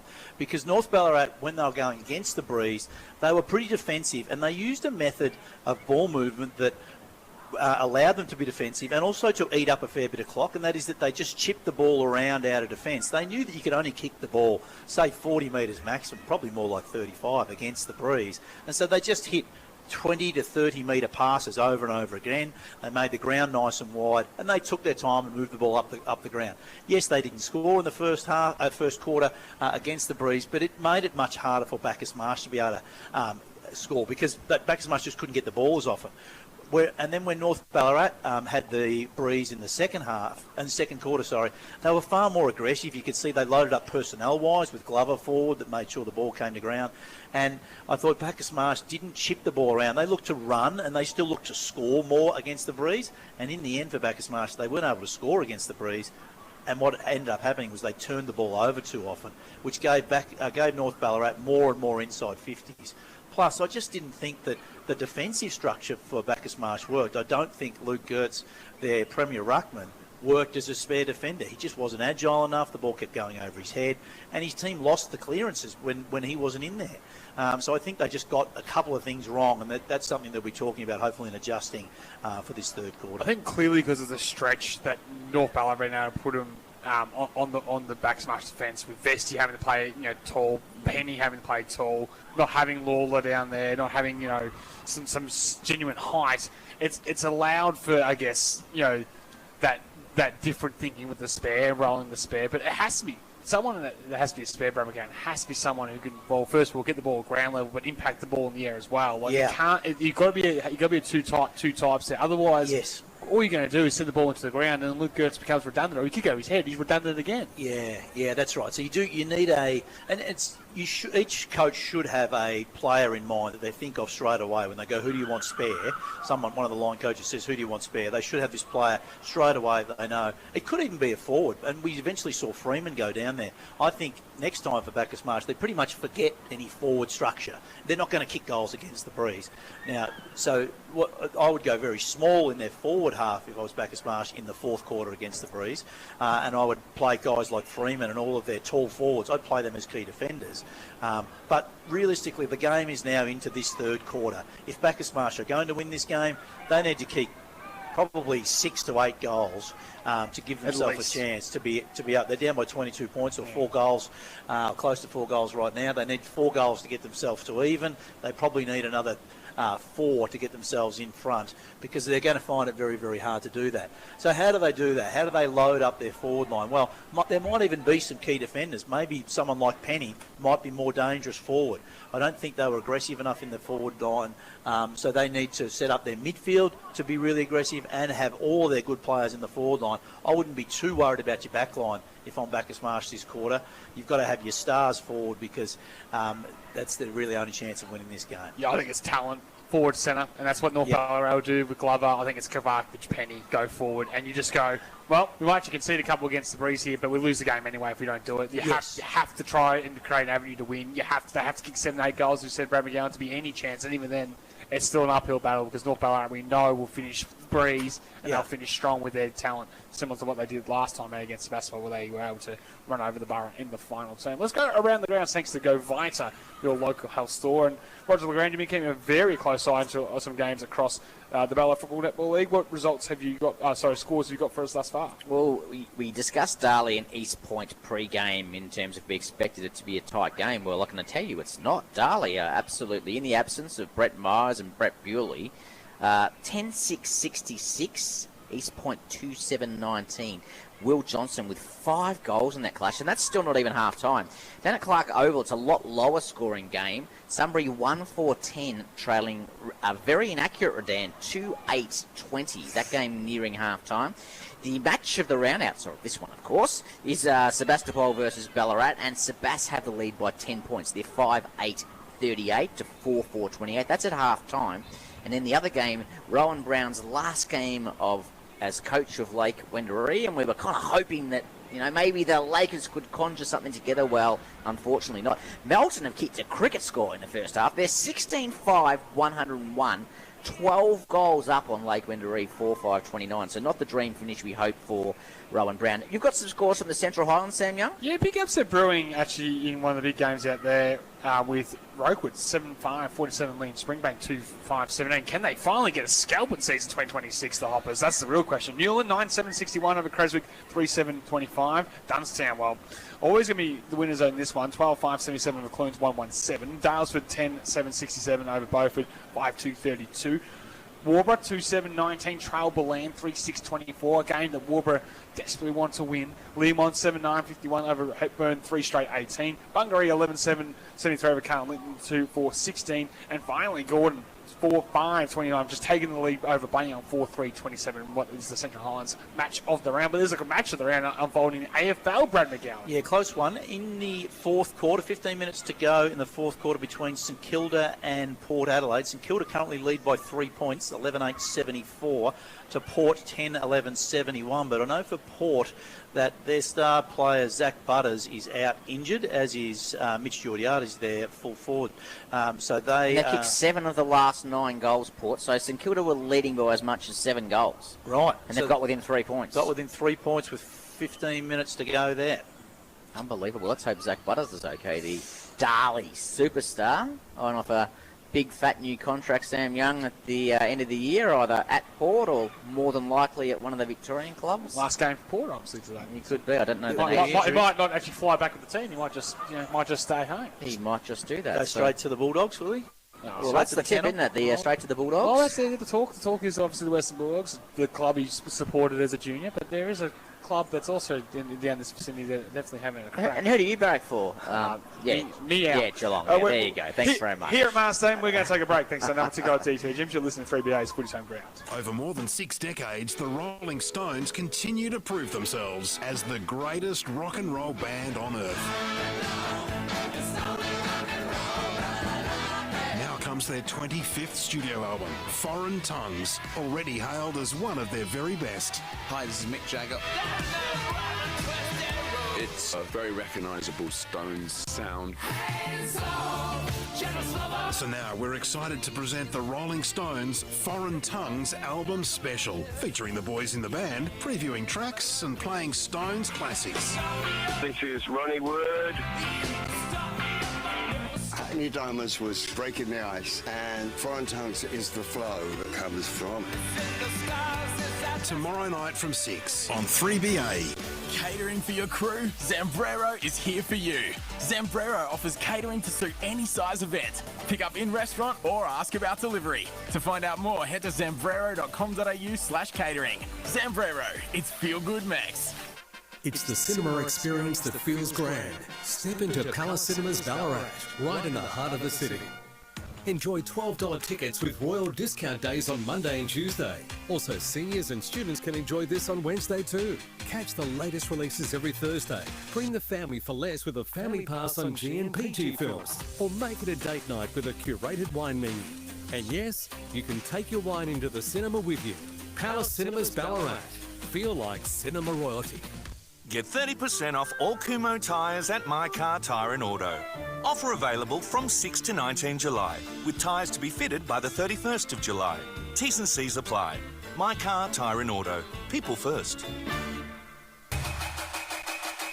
I failed as a footballer. The England Academies rejected me. But luckily, you don't need to have made it to have an opinion. I'm Alan Tekers, and this is the Failed Footballer Podcast.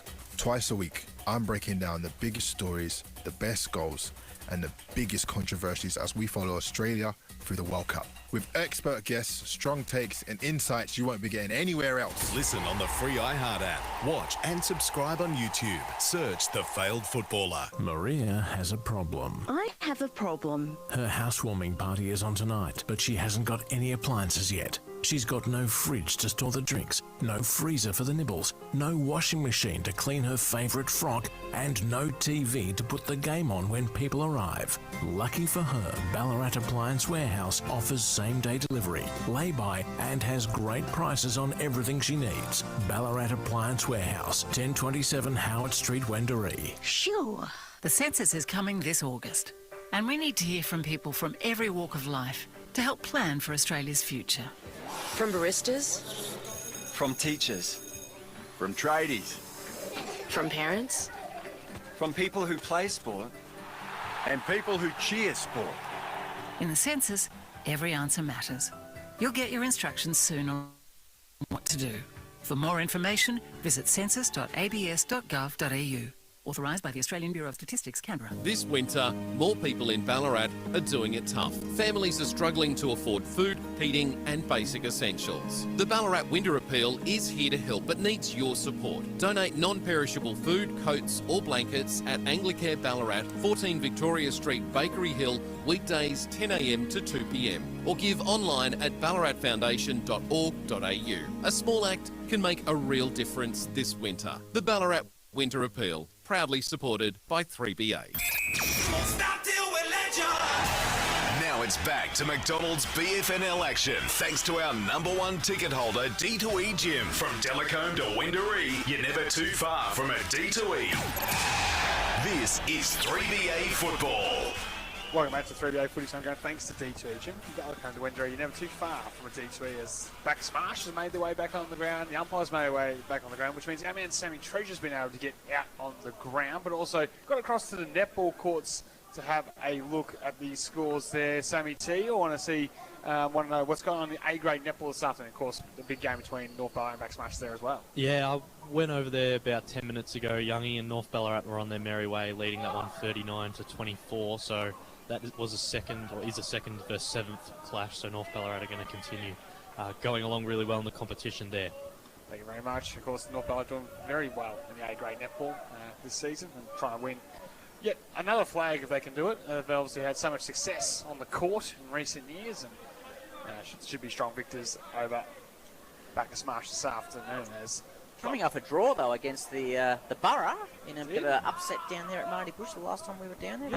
They drew with Sebas in a game they were probably otherwise expected to win. Sebas starting to make some ground in the netball competition. They sit 5th at the moment with only lost one of their last 5 games, the Borough, so could be an outside smoky for that netball league competition, Sam Young. Doing all right in the 40-year netball in season 2026 Sebastopol. Brad McGowan, you've seen Bacchus Marsh come back out and warm up for a moment here. So, obviously, they need to go big. We've talked about that going into the lead up to this term. Yep. The other outside thought is there something you could do with your Ruckman Gertz, like in this quarter, in terms of what maybe taking a little bit of what you learnt in that opening half and say, all right, well, we actually can continue to get territory. Maybe go the other way and send him forward, or potentially find another avenue to goal. Is that only if you're going really, really well? Well, I would probably try and be a bit more aggressive around the stoppage for a start and try and use his ruck dominance there.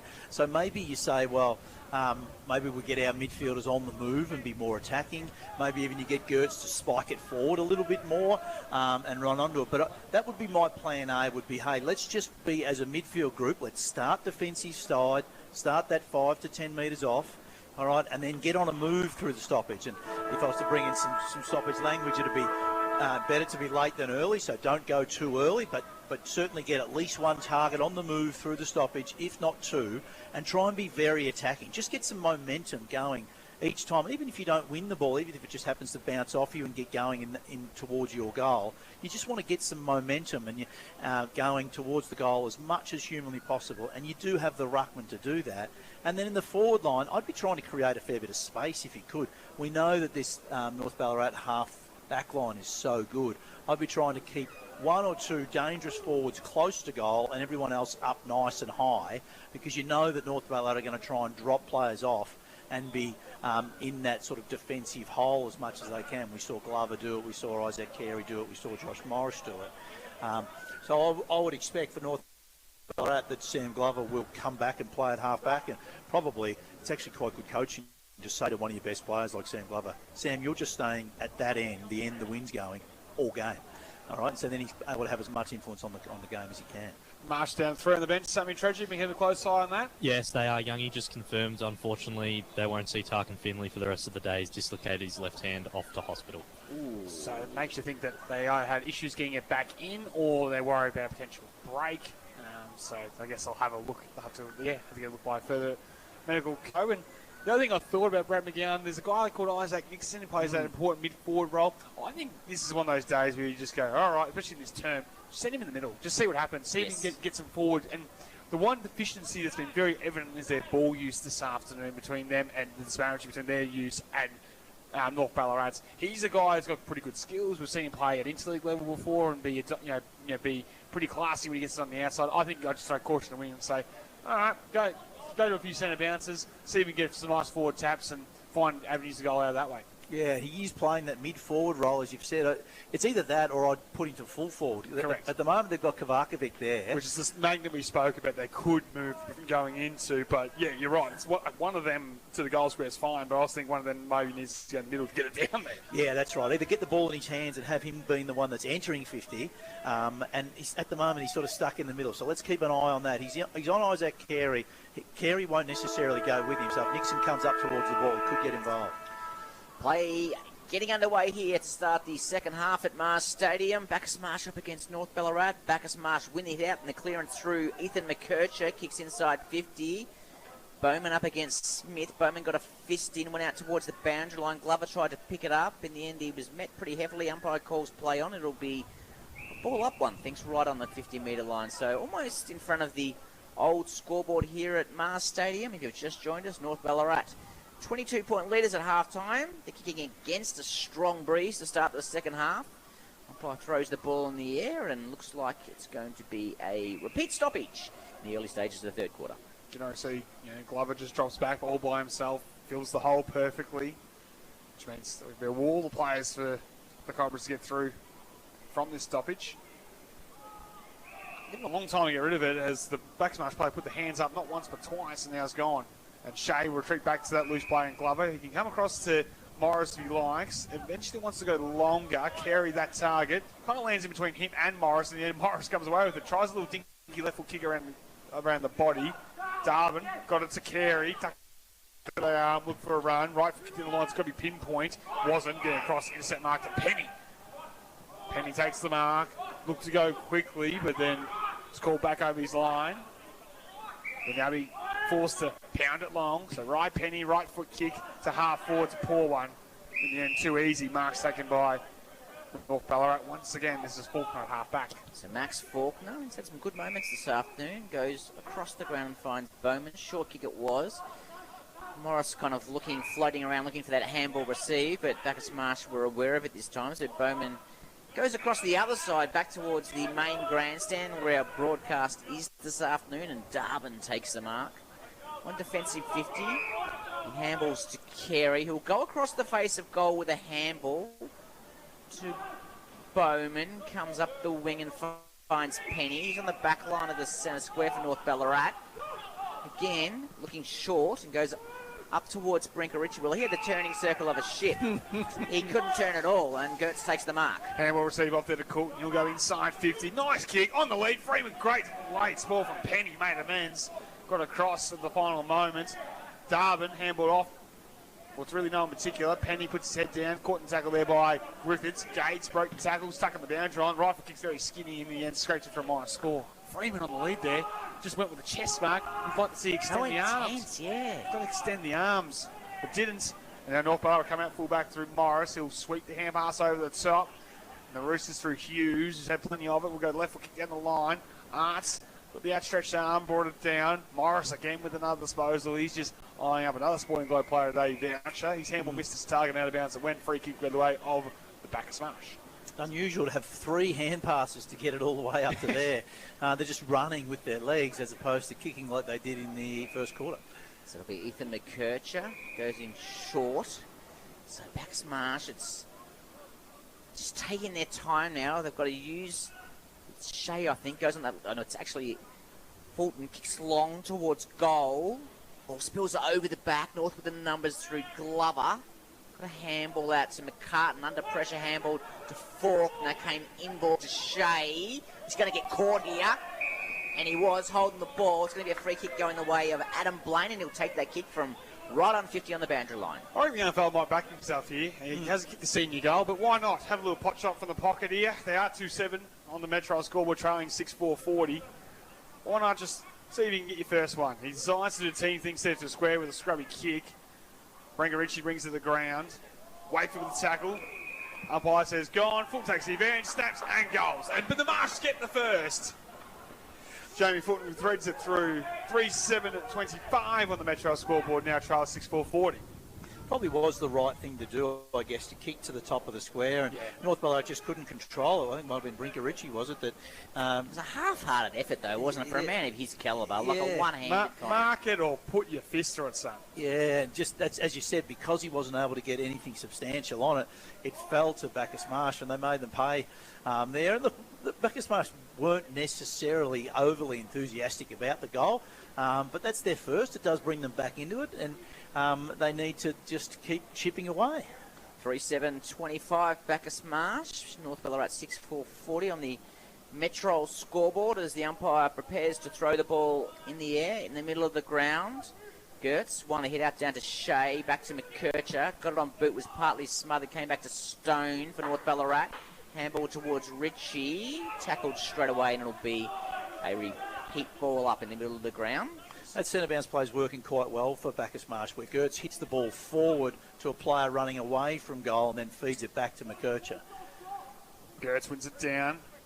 Brinker-Ritchie's hand pass broken up there by Griffiths, who pounds it inside forward 50, the full forward, getting back Morris. Just as casual as you like. Just while it's back, in a set mark, pounds it towards the outside, and the mark is taken there by Hughes. It's been great, Hughes, I reckon. Game to a senior footy for the Roosters. I don't think we'll see him at this level much. No. Got a bit about him. Left foot kick. High one to the outside. Lockett be the tallest man. He'll take an uncontested mark really in the end and just marches the troops down the line to load up. Both Morris for North Ballarat and then Lockett marking the ball fairly casually. It's because of their starting positions. They're positioned so well. They read the ball and they're able to mark the ball. Wait for that cavalry to live. High ball in line. McQuiggan in front. Able to take the mark, and that's been the chain of marks they've been able to build today. He has Brinker-Ritchie in the corridor. The kick's poor. Canning in the hole will take the mark. The Marsh will look to rebound from the full back line with Hugh Canning, the late inclusion. Of course, no shock Hushball this afternoon. I can only imagine he's been called up to higher VFL duties to Fulton. Yeah, he was in Sydney. Yeah, in the uncustomary 13. We'll go to the short ball and find Gates. Short ball? I would have said 5 metres. I'd like to find out what jumper he's wearing, because it looks like it's a bit of a throwback this afternoon. Is that jumper for Jamie Fulton? Made one for Sammy T to chase up. As Glover, bit of foot candy, steps the whoopie tackler. Handball is up, fans way to Carey. Breaks the tackle. Rifle kick to the hot spot. Will favour the leading lane there of McGuigan. He couldn't hang on. Gertz did well, got the handball off there to Blaine, and the 1-2 for the big valve, but then he dropped it. Hacks up the deck, just clears the fence. He'll come back with interest. North Ballarat with numbers behind the footy. Oscar Stone for North Ballarat. Has some time and uses it wisely. Over to Hughes. Looking forward to seeing his Premier Data stats come the end of the day. I reckon he'd be tipping over 20 possessions easily at this early stage of the third quarter. Comes in short, uses it so well. Beautiful left foot kick. Finds another youngster in Ethan York. He's just outside 50 for North Ballarat. Measuring his options, goes in short. Good spoil coming the way of Penny from Bacchus Marsh. Arnie Wakefield gave it back to Penny in the direction of Shea for Bacchus Marsh. Went in to pick it up, missed it. North went back in, came back to Faulkner. Round one tackle, got a handball. And goes young Callum Smith for Bacchus Marsh. Kicks it out wide in the direction of Porter. Probably dropped what he could have taken. Right, so Kerry meets him with the ball, and it will spill out of bounds. Almost in front of the North Social Club here at Marsh Stadium. We've played 7, nearly 8 minutes, and it's North Ballarat by 15 points on the Metro scoreboard. Still no score to the end. North Ballarat sticking to in this turn. Crescent Road then for those playing at home. Arts got the handball away. Penny stripped of it in the tackle. Shea picked it up. Rightful kick around the body. Way down to Clark. Handball off to McGuigan. What? Big score, because he should be a goal, and it is. McGuigan kicks his second, becomes the first mobile goal kicker of the afternoon. And the Roosters move to 7-4-46 on the Metro scoreboard to Bacchus Marsh 3-7-25. Yeah, it's a bit deflating for Bacchus Marsh there. They had all the numbers back.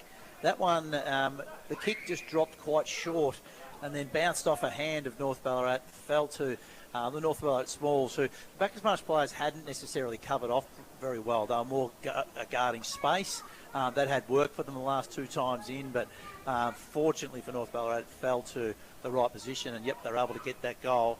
So Bacchus Marsh, alarm bells are ringing here. They really need 2 or 3 quick goals if they're going to set themselves up with any chance of victory. Umpire throws the ball in the air. Roved ball sharked by Fulton. Got the 1-2. Went from outside 50. Long shot at goal. Not quite as good as Josh Morris, but a fair effort nonetheless. Fulton kicks his second for the quarter from outside 50 on that occasion. A beautiful left foot, Brad McGowan, and there's one of those quick goals you were talking about. Yeah, and he's a quality player, Fulton, isn't he? And that actually came, I don't think his ruckman, Goats, won that tap, did he? I think it was actually won by North Ballarat. But it fell to Fulton. And look, he's that midfielder that can be damaging for them. He's very good, he's a very solid build and a good contested ball winner. But as you can see, he's got a good left foot kick on him. He's able to just straighten on his left at the end there and put that through. He just took a chance and got the shark and just straight through Mill Mars. And with this breeze, anything's possible from outside 50 as he kicks his second of the term. Back on the way here, Gertz with the knockdown. Daly unable to gather. And stoppage will be the result. But see, even there, the pack moved 5 metres towards the Bacchus Marsh goal. You can see the Bacchus Marsh midfielders are now starting to get on the move through. This is what they need to do. Be aggressive. Russell the tap, Wakefield off the square. He's caught in the tackle and the ball ups the result again. So a couple of repeat stoppages here after that goal from centre bounce from Jamie Fulton. The second one of the afternoon. And the second one wonderfully called by you, Roger LeGrand. Played 10.5 minutes in the third term. Goats in the ruck there against Russell. Neither ruckman touch it. Free kick behind the ball. Russell coming through, has dropped it. Free kick will go the way there of that man Fulton. Get it in quick. You got one-on-ones ahead of the footy. What is he doing? Taking a very long time to pound this one inside 50 in the end. From pretty much a stationary kick, he goes towards full forward. Morris just clapped his hands, could have baked a cake, and marks on his chest unopposed. He comes out of back line to Carey. Carey plays on quickly and handballs over the top to Penny. looked to handball to Glover and then decided against it. Came on his left boot up the line and finds Finn Russell. Strong mark overhead. This young man is developing very quickly. Very strong mark overhead. He's not even 18, I don't think. Finn Russell on the Rebels list. He goes back onto his right boot, kicks long towards half forward. No one able to mark. Ball comes to ground. Canning gets the handball back to Blaine. Picked up by York for North Ballarat. Kicks inside 50. Strong fist forward by Courtney in the direction of Fulton, who's been very good this half, and he will force a stoppage around 45 metres from the North Ballarat goal. Gee, even just Josh Morris before, just again that positioning, he just knows where the ball's going to come to. Was able to take that intercepting mark. He's been a real thorn in Bacchus Marsh's side, starting to play for North Ballarat from fullback. North go towards full forward with the clearance. Hackers the neck there by Coulton, not once, then twice. Diving in there was Milburn. He couldn't gather. He tackled by them and Quiggin. Ball very tucked up in the left forward pocket. And in the end, it eventually gets over the line from Clark, and we'll get a boundary throw on 40 from goal. 12 minutes gone in this third term. North Ballarat 7-4-46 on the Metro scoreboard to a reverse score of Bacchus Marsh 4-7. 31 here at Mars. Inside 50 for the Roosters. Shallow ball favour Russell. Knockdown was good. Gates with the clearance for the Marsh will get the kick out. Smith went without it. Great pick. I can't and then a stiff arm. Couldn't find its target. McCart with strength. Got it off to Arts. He goes inside 50. Vesty in the hole takes the mark. He'll chip it across and find Billy Griffiths at half back. Billy Griffiths, ball in hand, plays on. He's right in front of the interchange benches here at Mars Stadium. Goes up the line. Tyrrell was probably met high in that marking contest. Umpire didn't agree. Ball comes back to Bowman for North Ballarat. Gets around one, gets around two comfortably and goes in short. Up the line finds Glover. Kick was only about 10 metres, I think. He was probably lucky in the end to be paid that one. If that was 10 metres, the last one was probably 8. So umpire not overly concerned with distance of the kicks at the moment, and North happy to take that. And they play on quickly through the middle of the ground. Henry Shea, ball in hand, streams through the middle and kicks long inside 50. Pack will fly, ball spills over the back. Vesty's there for Bacchus Marsh. Handballs over to Blaine, back to Courtney. Under pressure, was good enough with the check side to get out of it, but turned it straight over. North Ballarat players in front. Strong tackle late. Army Wakefield went in for the Marsh, gave it to Canning. Canning kicked hurriedly towards the middle of the ground, direction of Griffiths. Wasn't able to mark. McCurch is able to clean up, and Bacchus Marsh have some numbers. So Porter loose on centre wing of the broadcast side. He'll take the mark, play on immediately. Look to full forward. Tyrrell in front. Kicks a wobbly one. No free kick for the chopping the arms to his disgust. And umpire's going to pay a free kick for dissent. Yeah, dissent. I think it's come from off the field. I mean, Billy Griffiths had some choice words. Yep, I'm sure it's Billy Griffiths, the way the umpire is pointing directly at him. And it'll go a free kick the way of Glover. And probably had a case, I thought, in front. It was always going to be Tyrrell's mark, and it somehow got to the ground. Maybe a chopping the arms, in my opinion. But in the end, free kick go the way of Glover and of North Ballarat. So he'll wheel around that left side. Piercing ball in the Bromley Lynch direction. Nice hands, takes the mark. In front of Cody Gates. 7-4-46 on the Metro scoreboard, leads 4-7-31. 15-point margin, but feels like a lot more here at Mars Stadium. Gertz arrived late, got the spoil. Did well to get the handball over the top. Off the Porter, turned back into the corridor, and he's gone, holding the ball. Free kick away of the Roosters at half back. David Brinkericci did quite well to hold his position. He knew that all 120-odd kilos of Luke Gertz was coming thundering down on him. Held position. I think he copped the knee in the back, but he's still standing. So Stone up the line, direction of Lockett. Courtney looked to be taken high. Umpire said no. Ball comes back to Lewis for North Ballarat. McGuigan went in strongly, was able to pick it up, but handball missed the target. Army Wakefield went in, handballed over to McCurch. McCurch goes onto his right-hand boot, but it's going to spray out to the right-hand side and through for a behind for Bacchus Marsh. They go to 4-8-32. North Ballarat 7-4-46 in the Metro scoreboard. The North Ballarat's pressure's been pretty good. Like on that occasion, I think it was more perceived pressure that McCurcher had much more time, could have straightened to have that shot on goal, but because North pressure's been reasonably good all day, you get that perceived sort of feeling that you are under pressure. And that's the difference. We've seen a couple of shots on goal from Bacchus Marsh where they've rushed and they haven't converted when they really should have to make it a different ball game. As Bromley Lynch played on immediately, the handpass to Penny. Got them into a little bit of a bind.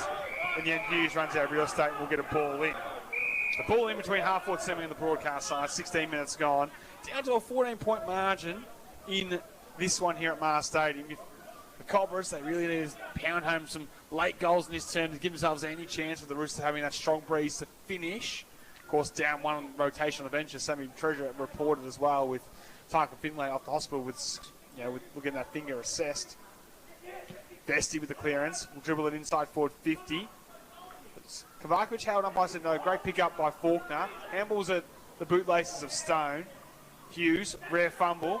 Gates off to Kovacic. He'll retreat back to Griffiths. Tried the left foot kick and nearly missed his foot. That's how awful of an attempt it was. Ball still alive. Gets at the Shea. He went back towards traffic. He's caught in a tackle. We're going to ball up. Oh, just another example of that perceived pressure and rushing with the ball. Bacchus Marsh probably have that bit more time than they realise. Ball thrown up. Tyrrell won the hit out for Bacchus Marsh. Ball went to ground. Penny Williams tackled straight away. Some news from around the grounds for Go Vita Ballarat, your local health store. Scores are level at Marty Bush Reserve. 38 apiece in the third quarter. 16.5 minutes played. So close game there between the top two sides this afternoon. From the throw-up, ball enters the Bacchus Marsh 50 and almost comes straight back out again. But in doing so, Ethan McKercher has won a free kick. Now, this is not beyond Ethan McKercher. He's going to kick from around 55 metres out from goal. He is a little man with a big boot, and I think he kind of fancies himself here a little bit. He's seen what Morris and his teammate Fulton have been able to do this afternoon. He's going to kick from about 60 by the time the ball hits his boot, but in the end he just chips it up and kicks it straight to Glover. Very disappointing, Sam Young. So Glover will go to the top there to Shea. He'll come out the half-back line and look to go through the corridor. Finds Lockett by himself. He'll give the handball receive off there to Morris as he goes inside 50 with the kick. It's taken the mark. Handball over the top. Clark should run into the open goal and get the right bounce. He has to go back to McQuiggan. He'll snap. He'll fall on the top of the square, and then a little man arts a mark on his chest. Too easy. Gee, it was good ball movement by North Ballarat. Going through the middle, head over the footy, keeping the ball low, so piercing kicks, people coming, leading up at them. So just wonderful transition. In the end, they nearly mucked it up.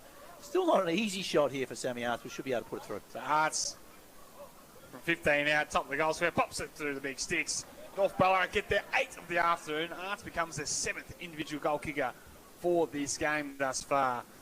And now it feels like it's going to be a bridge too far for Bacchus Marsh unless they can get a real run on as we approach time on in the third term. And I want your thoughts there on that McKercher shot on goal, Yeah. Brad McGowan. Like, it's one thing to go to the top of the square, but you take time, then you set up with almost, like, unless you've got the perfect set play, it's very hard to pull off. Yeah, it's unfortunate. In the Bacchus Marsh coaching box, they'll be saying exactly that. They'll be saying, McKercher's kick was the reason that we had a goal scored against us. You might say there was 4 other things that went wrong, but yeah, McKercher, he probably should have gone a bit longer, and it just didn't seem like anyone was leading to where he actually wanted to kick the ball to. So, yeah, miscommunication, probably go longer and deeper next time. But yeah, unfortunately, Glover didn't move, did he? Like, he was standing there for a minute and it went straight to him. Play back underway in the middle of the ground. A second ball up. Clearance won by Harvey Lewis for North Ballarat. Kicks inside 50. Penny first to the ball. Tackled straight away with a handball. Lockett goes in for North Ballarat to pick up. Outside 50 goes onto his left boot. Kicks towards McWigan. Used his body well, but wasn't able to go back and get the footy. Well done by Milburn in the end to kind of foil and fumble and not give away insufficient intent free kick, and it'll be a repeat throw-in. So news from Darley Park. Darley out to 11-goal lead now, and Will Johnson up to 6 goals for the Devils in his first game in a number of weeks, and disappointing afternoon for East Point. Umpire throws the ball back into play. Tyrrell up against Lockett. Ball heads to ground. Lockett went to ground. Handballed it in front of him towards a teammate. Daly went in. Ball comes back to York. Snapped it off the pack, but missed to the left-hand side. Through from behind. So North Ballarat 8-5-53. Bacchus Marsh 4-8-32. Metro scoreboard. So just an example there. Luke Goetz didn't go, the Bacchus Marsh ruckman didn't go in. He stayed as a forward. That's why Bacchus Marsh found it harder to get out. Long kick to the outside. Cool with the one hand. Nice smart mark. And now they can go fast. He'll go towards tough forward. Nixon on the move. Should mark. Dropped it. And now he's got a problem. Bowman comes across and locks things up. And it's just, you get a wonderful mark. Nixon on the move. Should mark. Should then turn and at least set up a shot on goal. He drops an easy chesty and then they have a problem. He looks a bit out of it, Nixon. A bit cold. Need to get him into the play somehow. Wakefield did very well again off the Gertz. High ball will be a shallow entry inside 50. The little man Smith, Fluke will take the mark. Waiting down to Fulton on his not-preferred right boot this time. Goes towards full forward. Back again is Morris again. We talked about having good starting positions. He did not have good starting positions then. He spread from that stoppage and just ran harder than everyone else, marked it on the goal line. Great defence, great leadership. The former AFL player with Hawthorn showing his skills again this afternoon as they pump him up. His kicks at the half volley to Lockett. Good ball over his knees, did well. Right foot kick in the direction of a teammate, Branka Ritchie. He slides in and takes the mark, hand off the 230 gamer and McCartan. He swept ball to Hughes. He didn't want it. York did. Sidestep. I said hello. Sees a layer. Right foot kick towards half forward. Coming through his arts. He'll run the 48. Lower the eyes and lays out target. Geez, they are moving the ball so well now, North Ballarat. The Bacchus Marsh pressure has dropped right off, but that was A-grade movement through the middle of the ground. Yeah, they got lucky at a couple of occasions, but it's their kick and mark and then want to run from behind that you have to do. Whereas in the first quarter, they went wide and took their time. They're now taking it on. They're backing themselves to score. This guy's a bit of an uncut gem as a forward, Declan McGuigan. He's having a bit of a purple batch in season 2026 when he's been deep forward. Comes in for his third. It's offline. In the end, it won't make the distance. Nice strong mark. Saying by Gertz right on the line, actually, to be fair, as he'll try to clear D50. Gertz plays on out of fullback, comes up the line, the direction of Freeman. Another example of him just needing to hit the contest, but just timidly went at it. Got the footy in the end, but turned it over to Carey. On to Arts. Arts goes into the pocket. McGuigan finds himself all by himself over the back. And he'll have a set shot at goal from around 15 metres out on a 45-degree angle. Poor from Bacchus Marsh to let that in so easily, Brad McGowan. Yeah, they look a bit dejected, don't they? Their pressure isn't up anywhere near as good as it was in that first half. He has one this afternoon. He has two this afternoon. He has three this afternoon. Declan McGuigan just snaps the ball over his shoulder as easy as you like. And suddenly against the breeze, North Ballarat have 2 goals for the quarter and... Bacchus Marsh are in big trouble. The North Ballarat, they are 8-5-53, Bacchus Marsh 4-8-32 on the Metro scoreboard. So that actually scoreboard might be a bit slow. It might be 9-5-59, I think. Here we go. Yeah, it's very slow to update. 9-5-59 North Ballarat, Bacchus Marsh 4-8-32. So they've actually kicked 3 goals against the breeze. They're now winning the quarter. That's right. Yeah. So 3 goals Declan McGuigan. A couple haven't made the distance against the breeze. Well, could easily have a handful in his return game after a couple of weeks off. And... yep, just been a nice new piece inside forward 50 for the Roosters this year. Gertz doing the tackling and stripped it, but free kicks paid. Advantage taken by Griffiths towards full forward. Kavakovic with the Dukes up, couldn't hang on. Maybe a good shove in the back. Umpire said no. Morris handball away was good to Faulkner.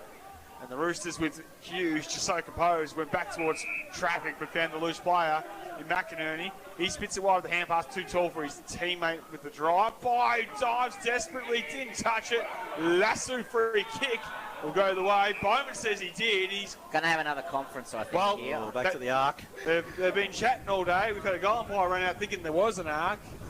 Definitely just want to make sure they get the decisions right, which they have for the majority of the afternoon, to be fair. And he's going to say he touched it, and we're going to throw it in. There is no way on any planet that he touched that. Well, Taj Bowman, you are a genius. We're going to throw in the half-back line. As the boundary umpire throws the ball back into play, Gertz, Brinker Ritchie, if anything, one out. Ball went to ground. McInerney came through, got to Carey onto McGuigan. Good ball movement from North. Penny has one bounce, comes up the wing, kicks a scrubber up towards half forward. It'll actually work out all right, I think, as Stone comes in. Round 1, round 2, put the ball on the ground. Should have been holding the ball because he put the ball on the ground. The umpire didn't see it, I don't think. Bacchus Marsh supporters did, and they're screaming as the ball trickles over the boundary line on the forward 50 for North Ballarat. So I know that if you take a bounce whilst you're being tackled, that's holding the ball. And you're saying he touched it on the ground, that's effectively taking a bounce. Exactly. So should have been holding the ball. Yeah, well, you must be Kevin Bartlett in disguise. We'll get the ball in, half forward flank. McCartan will get the clearance of the Roosters. He's caught, he's gone. Holding the ball with a result for this one. A few little Bronx cheers from the Faith. McCartan's just a little slow to get up. High ball to the outside from Bacchus Marsh is good as they... He's in trouble, McCartan. Yeah, he's in a bit of pain, I reckon. As we'll keep it with the footy action here with Fulton retreating back. Porter from a standing start. The rifle kick's a poor one. Faulkner comes from the side. Jay Wings, 1, 2, 3, got it. He's been pretty good today too, Faulkner. Yes, man, Max Faulkner had a great game. Well, just a nice role play, keeping the likes of Purchase out of the side at the minute as well. So there's good, healthy competition here at Roosterland, it has to be said. Like it, be in anyone's side. He goes short, and North Ballarat just maintain possession. A bit of slow play, which they actually have gone away from since the opening term. Even this quarter, been accessing the corner, Brad McGowan being a bit more daring. That's why they lead the term against the Breeze. And this man, Jai Lockett, just gets those GPS numbers up in the second half so well and gets involved, becomes a link in the chain. This kid, Michael Hughes, is the star on the rise. He has it at half back. Michael Hughes, fresh out of the Rebels program, just his second senior game for North, but he's been good today. This kid kind of missed the target. Was aiming for McGuigan, but fell just short of him, and it's going to be a ball up. For the Saints fans at home, you managed to hang on against some adversity from Port, getting home by a couple of goals. So you march towards September continues for St Kilda fans as the umpire finds a free kick out of that ruck contest. It's going to go the way of Luke Gertz. It's about 75, 80 metres from goal. He kicks long, probably kicked it 60 metres. They kicked it straight out on the full. So Josh Morris will be the recipient of that free kick in the back pocket. Can Bacchus Marsh get a much-needed goal? They've kicked 2 for the quarter with this strong breeze, but North have actually kicked 3 against it as Josh Morris brings the ball back into play, kicks up the line. Gertz very strong overhead. Takes a great mark for Bacchus Marsh, kicks in short in the lead and finds Kovakovic. That's better from Gertz. He learnt from it last time because the last kick, it was just a bit of a lazy kick. He was looking to handball and he ended up just, as an afterthought, bombing it in, going out in the full. This time realised, I've got to be better. Lowered his eyes and found a target inside 50. And Kovakovic, well, I might put the mocker on, but it is a beautiful kick. From about 47 metres, I'd say he shoot from. Good spot to kick on this ground today. And he has missed all and sundry and sent it out on the full. He's actually more hit it off the instant. He's just... He only took a couple. I mean, I don't like great on technique, but 2 or 3 steps, even with the aid of a strong wind's not great technique, I wouldn't have thought. We've had another conference to see if it was a behind or out the full, and out the full was the winner. So no score is registered, and the scoreboard, thanks to Metro, remains 4-8-32. Bacchus Marsh trailing North Ballarat 9-5-59. Looked like the construction work behind the goal. I'd his say on that too. They kind of involved him in the conference, I think, as Morris brings the ball back into play. Good kick, finds McInerney overhead, just outside defensive 50 for North Ballarat. He plays on. They're going to run the ball up the wing through Carey. Kicked it over Brinky Ritchie's head. And Gertz has had 3 marks in the space of 3 minutes. So almost identical spot. He goes long back into 50. Friedman did nudge the opponent out the way. Umpire said, yep, too early, Joel, and it'll be a free kick the way of Sam Glover. So showing some frustration, Joel Freeman, but in that case, I think the umpire's right as Glover plays on across goal. Yeah, the second action cost him as short ball cross comes for Carey and it'll end up in his hands as the 3/4 time siren sounds here at Mars Stadium. It's the Roosters, thanks to Metro, 9-5-59, lead the way over back.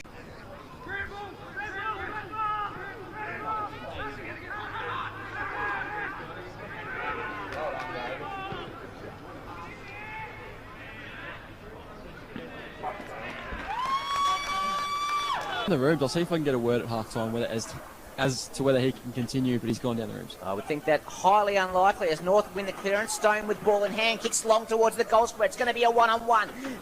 Curtin, clever punch, went straight back to McCartan, over to Mitch Clark, snapped it over his right shoulder.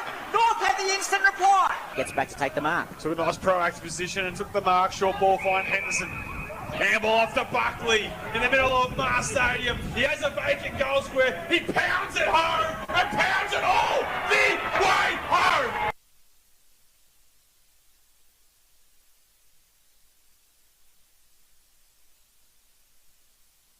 Here it comes. Wait with the left Here it boot comes. to McGee. What a good kick. Can we get a quality finish? Yep, there's another one. Yes. Biggie's got 9 at Mattingly Park.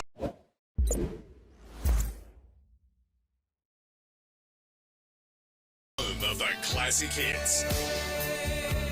3BA. Create the bedroom of your dreams. Now at Harvey Norman, your local bedding specialist. Stay warm this winter with unbeatable deals on blankets, including electric blankets, super soft blankets, and luxury woolen blankets. Shop our huge range of quilts, from cotton, feather, and tencel to Australian wool. Feel cozy and warm with our premium flannelette sheet sets, plus quilt covers, bedspreads, and coverlets. Rug up with an electric throw, priced from a hot $79. Best brands, best range. There's more in store at Harvey Norman, your local bedding specialist. Let Zambrero cater for your crew. Feeding your staff, hosting a family lunch, catering a fiesta with 200 of your closest relatives, Zambrero is here for you.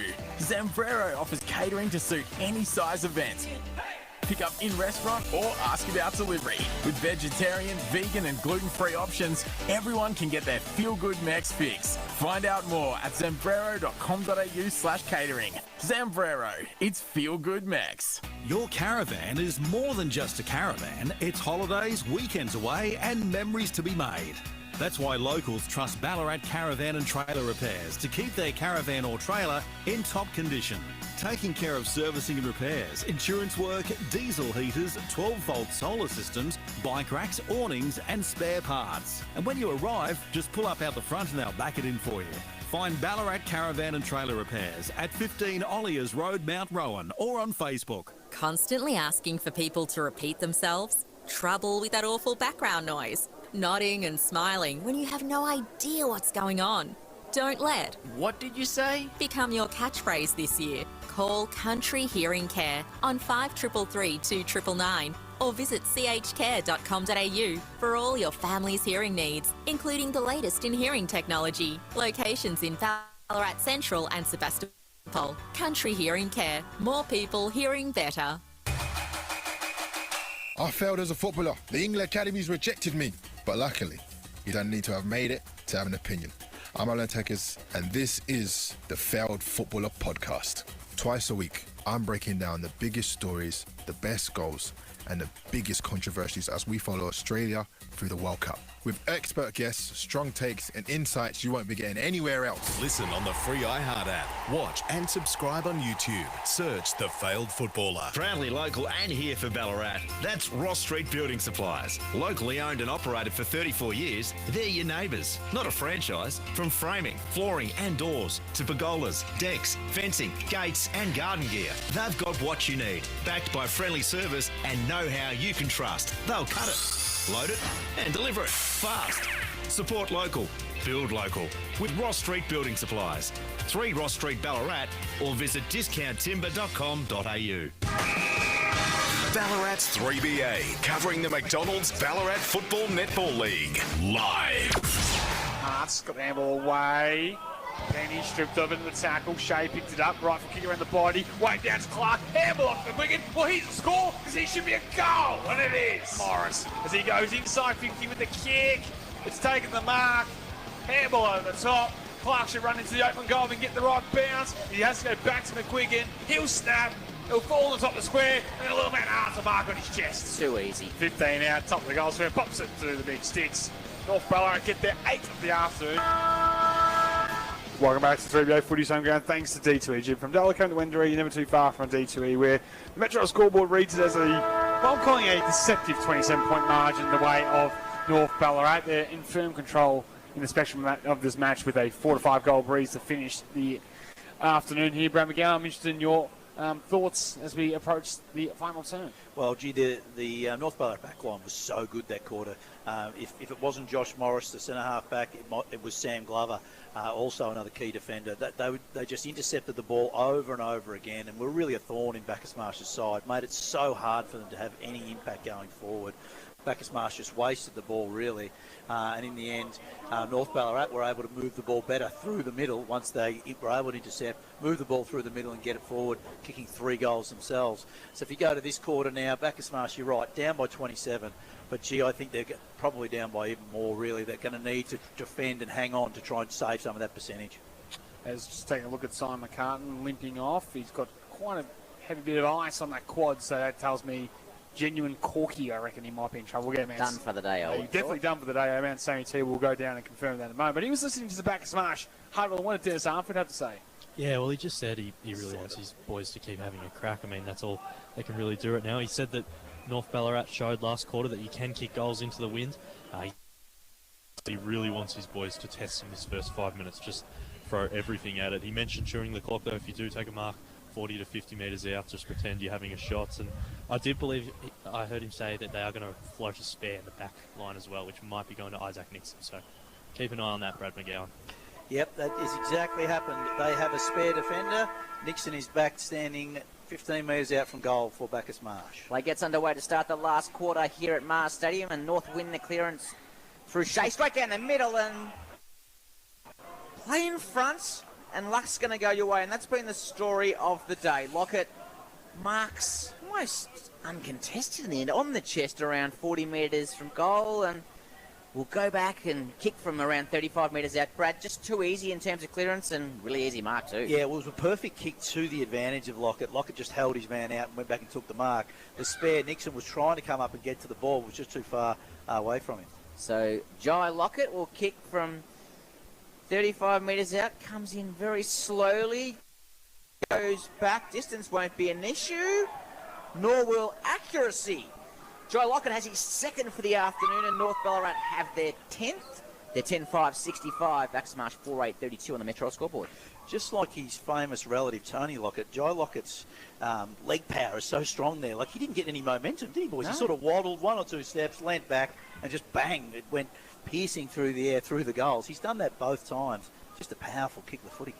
I feel like he's going to have a big final term here for some reason, because we see Lockett get on the move and get high up the ground. I think he might want to be staying close to home. He might be able to eat and get a few goals. I'll put it that way, because he's got the size, he's got the matchup he likes. He might be able to just extend his tally past 23, which he has for season 2026. Out of the middle, down to Morris. Again from the middle. He tries a running barrel, if you don't mind. It's gone 85 metres in the air. Nixon couldn't take the mark, and out of bounds it goes. It was hard to judge for Nixon, the poor spare there.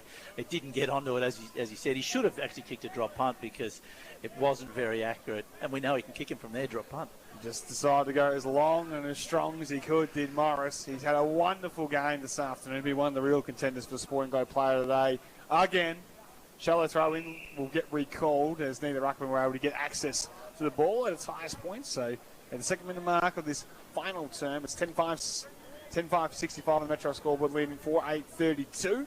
Deep inside 450 for North Ballarat. Boundary umpire. I don't envy that job today, throwing it into that wind like he is, but he's done a good job. As Gertz grabs it out of the ruck, but fumbled at the last moment. Penny went in, as did Nixon, and forced another stoppage around 20 metres from the goal. North looking to keep their winning form alive. Gertz won the hit out. He's tried admirably today for the Marsh, as Luke Gertz. Stone was tackled, got a handball away. Look away handball from Penny. Came back in the direction of McGuigan, back to Clark, tapped it ground, tapped it to no one in the end. Clark, and it's going to force another ball up. This time around 35 metres out from North goal, directly in front. Up by clears a bit of space, and we'll go again with Gertz in the ruck. This time against Glover doing a little bit of ruck work. Picking up nicely at ground level to Daly. He clears D50. He's going to come back with interest. Hughes takes, it's Bowman, takes the mark. 60 metres from goal. Not beyond his range either, I wouldn't have thought. Well, he had at least played inside 50 Stone. He just went, I'll just pick him out instead. He takes the mark pretty much directly in front of 45 out. A bit too easy again, and that's sloppy checking as they all, I think, rush back to the square. Brad McGowan, Stone just finds a little pocket and says, I'll just take a mark directly in front and load up from just on 50. It's interesting with his he's got Stone's gone back a long way, but didn't really look. He's like, oh, doesn't matter. Normally you'd say, have a look. But with this breeze, you're going to make the distance. So Stone starts his approach directly in front from 50. Right foot kicks on its way. Umpire does a fair merry dance. It's a blemish on the score sheet. 10 goals, 66 on the Metro scoreboard, leads 4 goals, 8-32. So, not sure why the umpire's called the Bacchus Marsh player back, but he has, and he just said, all right, I'll do it again. You don't have to wait for the flags anymore, do you? No, you don't, so I don't know what he was waiting for. And after all that time, Nixon, he looked to hit Daly up, and McInerney spotted it from a mile off from North Ballarat and took the mark. His kick, again, misses the target. Freeman cleans up for Bacchus Marsh, kicks outside 50 and finds Billy Griffiths, who marks on the chest right in front of our broadcast position here at Mars Stadium. Wind still looks as strong as it was in that first quarter, if not stronger. Griffiths comes up the line looking for Colton, who's moved forward. Handball comes in. Sammy Treasure down boundary side. Is it that wind still icy and strong? Yeah, it is, Rog. I thought for a moment before it might have died off, but it definitely hasn't. It's still got a lot of gusto behind it. Maybe I can really touch it. Gertz just forced to go get with the hand pass. Daly put his head over, got to McKercher, sidestep, was back towards traffic. Looked like the ball got it to Gates. His kick was smothered. Faulkner on a pick up. Gates went back and got it. Griffiths slaps to his own advantage. Kicks it to the outside boot, sends it inside forward 50 to a one-on-one. A rare one-on-one inside that forward 50. Bowman gets back, goes across. Hughes unopposed, the fullback, takes the mark in position A. He's just found space well, Hughes. Ran well all day. And used it so well. Finds a target inside the fence. He beat I reckon, the mid-20s in terms of disposals in game 2. It's a pretty good going for the young fella, the Rebels listed player. As North Ballarat just take their time, pick their way through. Lewis will go with a piercing ball. Bang! Finds a target. Mark taken there by Faulkner. Initially had Arts to drop by. Wheels around. Right foot kick to the lead of Lockett. Got it. Great kick. There was just so much space inside forward 50 there for Jai Lockett to just hold, wait till the player was coming towards him, point to where he wanted it, and the kick was perfect, straight out to his advantage. Lockett just ran on his own markman's chest. So Lockett to line up for number 3. I figured he might play deeper in this final term. He already has looked to do so. On the lead, he was too big, too strong. The kick was perfect, as you said, Brad McGowan. But he can reward it with a goal as he shoots from 45 metres out on a 45-degree angle. And saying that, he's going to take his long, steady approach and probably strike him outside 50, because it doesn't matter with distance for this man. He's a booming kick with the breeze at his back. Lockett comes in, the kick is on its way, and the goal umpire did not move. He has 3. And North Ballarat have their 11th. 11-6, 72 on the Metro scoreboard, leads 4-8, 32. I would like to be able to kick a ball like that, gents. That is a beautiful strike. I'll tell you, you go, Rog. Oh, sorry, you're going to go Sammy Treasure? No, I was just going to say, someone who does have to move is a construction worker, because it nearly went down to the new athletics track. He's popping up now.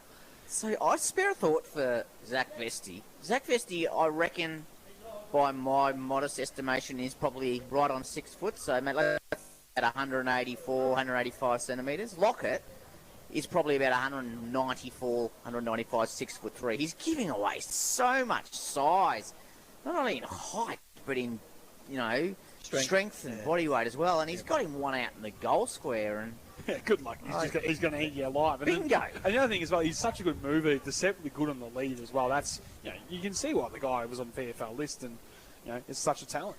Ball thrown back up in the middle. Gertz, and I reckon he's had the centre bounce and field bounce dominance today in hit-outs. We look at those numbers during the week from Premier Data, but I reckon he's reasserted his dominance as the number 1 tap ruckman in the comp, and he won that one again. This time he tapped it to himself and tried to force his way through. Wasn't able to do so. It'll be a repeat stoppage. So Finn Russell up against Gertz. Collins, who's been quiet today for North, come through and won the clearance. Got it out to Hughes. Look at that speed on that left boot, long inside 50. Bacchus Marsh had the spare man back. Nixon dropped what he should have taken and kicked a scrubber along the ground. Griffiths is up to the task, though. Gave it off to Tudball, who gave it over to Daly. Towards Canning, I think it was. Fumbled, ball went to ground. Arts went to pick up. It'll be a ball up in the middle of the ground. Just another wasted opportunity, Sam Young, as they stream through the middle. Certainly is. I'd like to get down to Sammy Treasure for an update on Simon McCartan from the North Ballarat injury bench. Were you able to get anything out of the trainers at all? No, they didn't give me much, Youngie. They said they'll assess it after the game. Yes, but definitely done for the days with the ice on the quad. As quick kick forward will come back with interest from Bacchus Marsh, although picked up nicely with Hughes. He's the way ball got to the Arts. He pounced it inside 50, Lockett in front. They couldn't gather on the half volley. Diving there is Kavakovic, getting across to Nixon. Right foot kick down the line. It's got to be good. It's set the task for the little man McKercher. North Ballarat with numbers. Collins knocked it on, cleverly works out. Inside 50 will go. Picked up by Gertz. He's confronting the big tackle by Clark, and a ball up 48 metres out for goal, the result. At least Bacchus Marsh have been able to get numbers to the ball when it goes inside 50 and actually chop it off. They haven't necessarily marked it, and poor Isaac Nixon isn't necessarily in the form he'd like to be in down there, but at least he's getting in the way of the ball. Ball thrown up. It's going to be a free kick out of that contest, and it's going to go against Gertz for a hold on North Ballarat ruckman David Brinker-Ritchie. Well, for most you would think you get a distance. I'm concerned about the leg that Brinker-Ritchie has. He's gone back pretty confident. He's going to kick it from outside 50, which on a still day would be about 35, I reckon. This wind's got 3-4 goals at the back of it. The big man, David Brinker-Ritchie, he hasn't kicked a goal for North Ballarat before. Could this be the first? Starts in slowly, one hand drop, gives it plenty of air. He's got his first for North Ballarat and his first for the club. David Brinker-Ritchie puts it through. North Ballarat have their 12-6-78. Bacchus Marsh 4-8-32 on the Metro scoreboard. All other 17 players for North Ballarat run to David Brinker-Ritchie. Even Joe Lockett has come all the way from the goal square there to give him a rub on the head. We know you're not allowed to do that to the opposition. We got reminded of that Thursday night when Sydney had a bit of a go at that. But the teammates rubbed each other on the head. Yeah, North Ballarat looking strong here now. Hey, boys, we didn't talk about the fact that North Ballarat are wearing the alternate jumper today. Thankfully, they were wearing white with black as opposed to black with white, which for us as commentators has been really important. It's made an importance. We can identify some of the players. Looks like a bit of rain has just started to arrive here at Mars Stadium. A few heavy showers were expected towards the close of play. We'll go once again with the restart. Picked up nicely by Freeman on the way through. Turned over though. Shea will go towards full forward. Over the head of Nixon and out of bounds. It will go as could get quite torrential this droppage of liquid from the sky. Around the grounds for Go Vita. Ballarat have kicked the opening 3 goals of the last quarter to skip to an 18-point lead. And Sam Young, I'm going to give you some credit here. Pre-game you said, watch Biggie in the second half. He's kicked 2 of those 3. He has 4 for the day. No surprise. The man that's currently leading the race for the locket. 4 goals on a day like today. He'd be pretty happy with that output, I'd reckon. He's a big second-half goal kicker, and last quarter in particular, he just seems to be the player they just go to constantly, and his strength gets over the top. Ball in, side 50 for North Ballarat. Brinker-Ritchie wins it down. Wakefield's done some nice things. Had stripped of him, though. Rightful kick. Did go to require Jennings to the umpire. Been a few of those today paid, and Canning takes the mark. He'll come across defensive goal, and was lucky he didn't find Glover by himself, to be honest. It was a poor kick, and out of bounds it goes, and we'll get a bounce throw in. Deep inside the right forward pockets. 12-6-78 the Metro scoreboard. North Ballarat lead the way over Bacchus Marsh 4-8-32. Freeman unable to take it out of the air in the ruck. Beast or Honeypot stuffed inside the fence. Another stoppage for the result. Have we got an update from Melton versus Lake Windaree, Rowan Brown's last game? Yeah, 129 Melton, just taking it to Lake Windaree, 6-7-43. Braden Kite up to 5 goals for the afternoon. So not the end that Rowan Brown wanted. The Lakers started off pretty well, didn't they? They did. They don't look like they've scored much since quarter time. I think just the 2 goals since quarter time. That's been an issue for them in season 2026. As the games have got longer, they have struggled. I think they... I'm correct in saying yet to win a quarter in the second half. Yeah, right. Season 2026. Well, we've found that we've seen that they've put good pressure on, but then the lack of talent sort of ends up getting them at the end.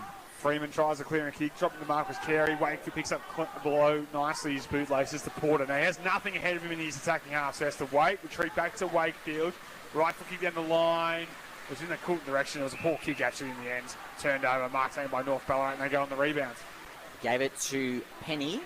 Goes onto his left boot and kicks it out of bounds on the full, just outside 50. Be a free kick to Bacchus Marsh. So conditions really taking a turn for the worst here now. You might be able to hear on the effects microphone the rain coming down. That wind is just as strong as it was at the start of the game. Typical Ballarat winter's day. It'll be Marsh just trying to run down the clock.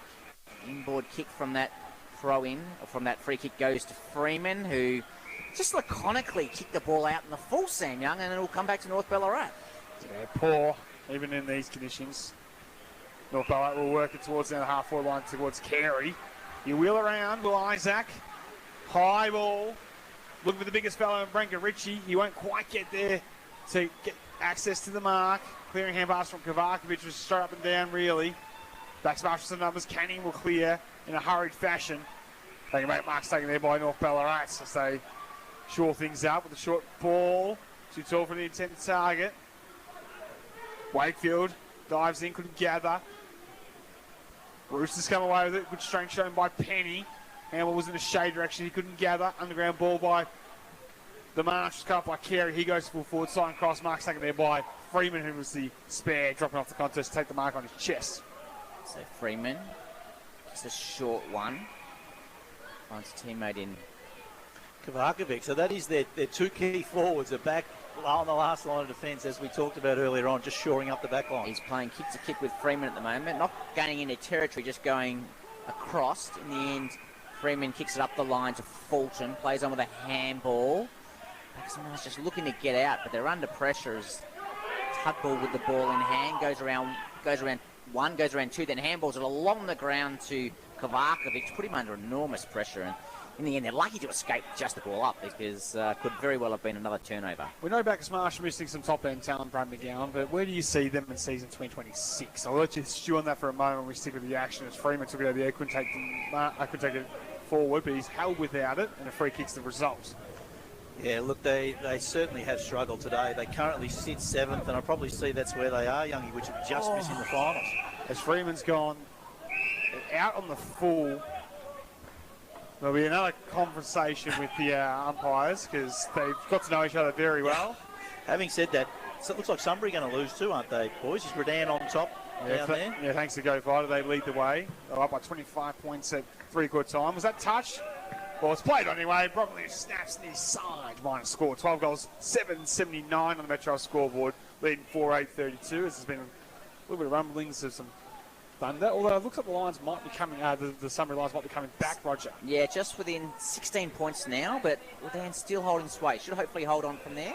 Saying hopefully from a Ballarat perspective, of course, Sam Young, as Bacchus Marsh take the kick out. They're just trying to run down the clock as best they can. Nixon almost dangerously kicked towards Fulton, who dropped the mark he should have taken. Ball goes to ground. Strong tackle applied by Mitch Clark. It'll be a ball up 45 metres from North Ballarat goal. So if Redan win that game, they go up to 4 wins and only 1 win behind Sunbury and Bacchus Marsh, who sit on 5 wins. Maybe Redan have got a chance to push for that final spot in the 6. Well, it's anyone's at the moment because in that nick of the woods, they're not winning too many. And as the umpire throws the ball in the air, it's going to be a repeat stoppage, 45 metres from the goal. Let's have a look at the quick update from Marty Bush, where all eyes are. The Borough are back within 2 points, so they've kicked the last 3 themselves. 76-74, and that's 11, nearly 12 minutes into the last quarter, Sam Young. Yeah, it's going to be a cracking grandstand finish in that one. Here, it's North Ballarat comfortably by now a game high, 47 points on the Metro scoreboard. The ball has lived inside their 50 this term. 7 minutes gone in the last quarter, and I think I can only think of a couple of times Bacchus Marsh had in the half, more or less, in their 50. Tapped to the advantage there, Shea. He was unable to gather for North Ballarat. Bacchus Marsh by hand has, well, danger in the back, says the umpire. In the back, dangerous tackle, take your pick. Free kick will go the way of the Cobras. On the pack is the Warrior, that is Tyson Shea. Broke the record for most games played in the Ballarat Football League a couple of weeks ago. Now up to the game 318. What a champion he has been. High ball down the line, tough one to mark, spills at the back. Did anyone touch it? Must have been offhand, surely, from that big pack. The umpire says yes, no conference required. And we'll get a ball in. Just the attacking side, centre wing, virtually opposite our broadcast position. The Roosters lead by 47 points on the Metro scoreboard as we approach time on the final term here at Mars Stadium. So Cassidy, Banbury and Medwell, the last 3 goals for Sebas. The big guns stepping up. We'll keep you abreast of those scores as the umpire throws the ball in here. A very dark Mars Stadium. Looked like a high tackle applied to the North Ballarat player in Shea, but the umpire said, no, I reckon you drop the knees and I'll throw the ball back up. So he's the North Ballarat end of the ground, not far from that centre-half forward line. Ball comes back to Arts. Hurry kick goes forward for North Ballarat. Gertz leads the race. Dropped over the back and a good mark taken by Milburn. So he hasn't been the worst of players this afternoon, Milburn. I think he's tried hard. He kicked it short and found Penny. And he's going to go up the middle here, oddly enough, and kicked it into the man the mark. Came back to Clark. Round 1, round 2. Gives the check side. Mitch Clark, thank you very much. Goal to North Ballarat. They have their 13th for the afternoon. They go to 13-7-85. Bacchus Marsh 4-8-32. Brad McGowan, can you try and explain to me what Penny was thinking there? Well, yeah, he was trying to come out our broadcast side, but unfortunately kicked into the back of a North Ballarat player. It's amazing. That's happened 3 or 4 times. It has. And most times it falls to Mitch Clark. Absolutely. So he's been the recipient of a fair bit of luck. But He just picks up the scratch. He's the garbage man. He gets those scraps of those ball inside 50. Because, of course, you think about Trash Panda and then Tom Papley loves that kind of stuff. But I think North Ballarat today just gotten better and better as the day's gone on. And it makes sense when you think about it logically with all their players bringing back from injury this week. Bacchus Marsh now have 2 spares in the back line. 2 spare defenders, so they start with 8 defenders.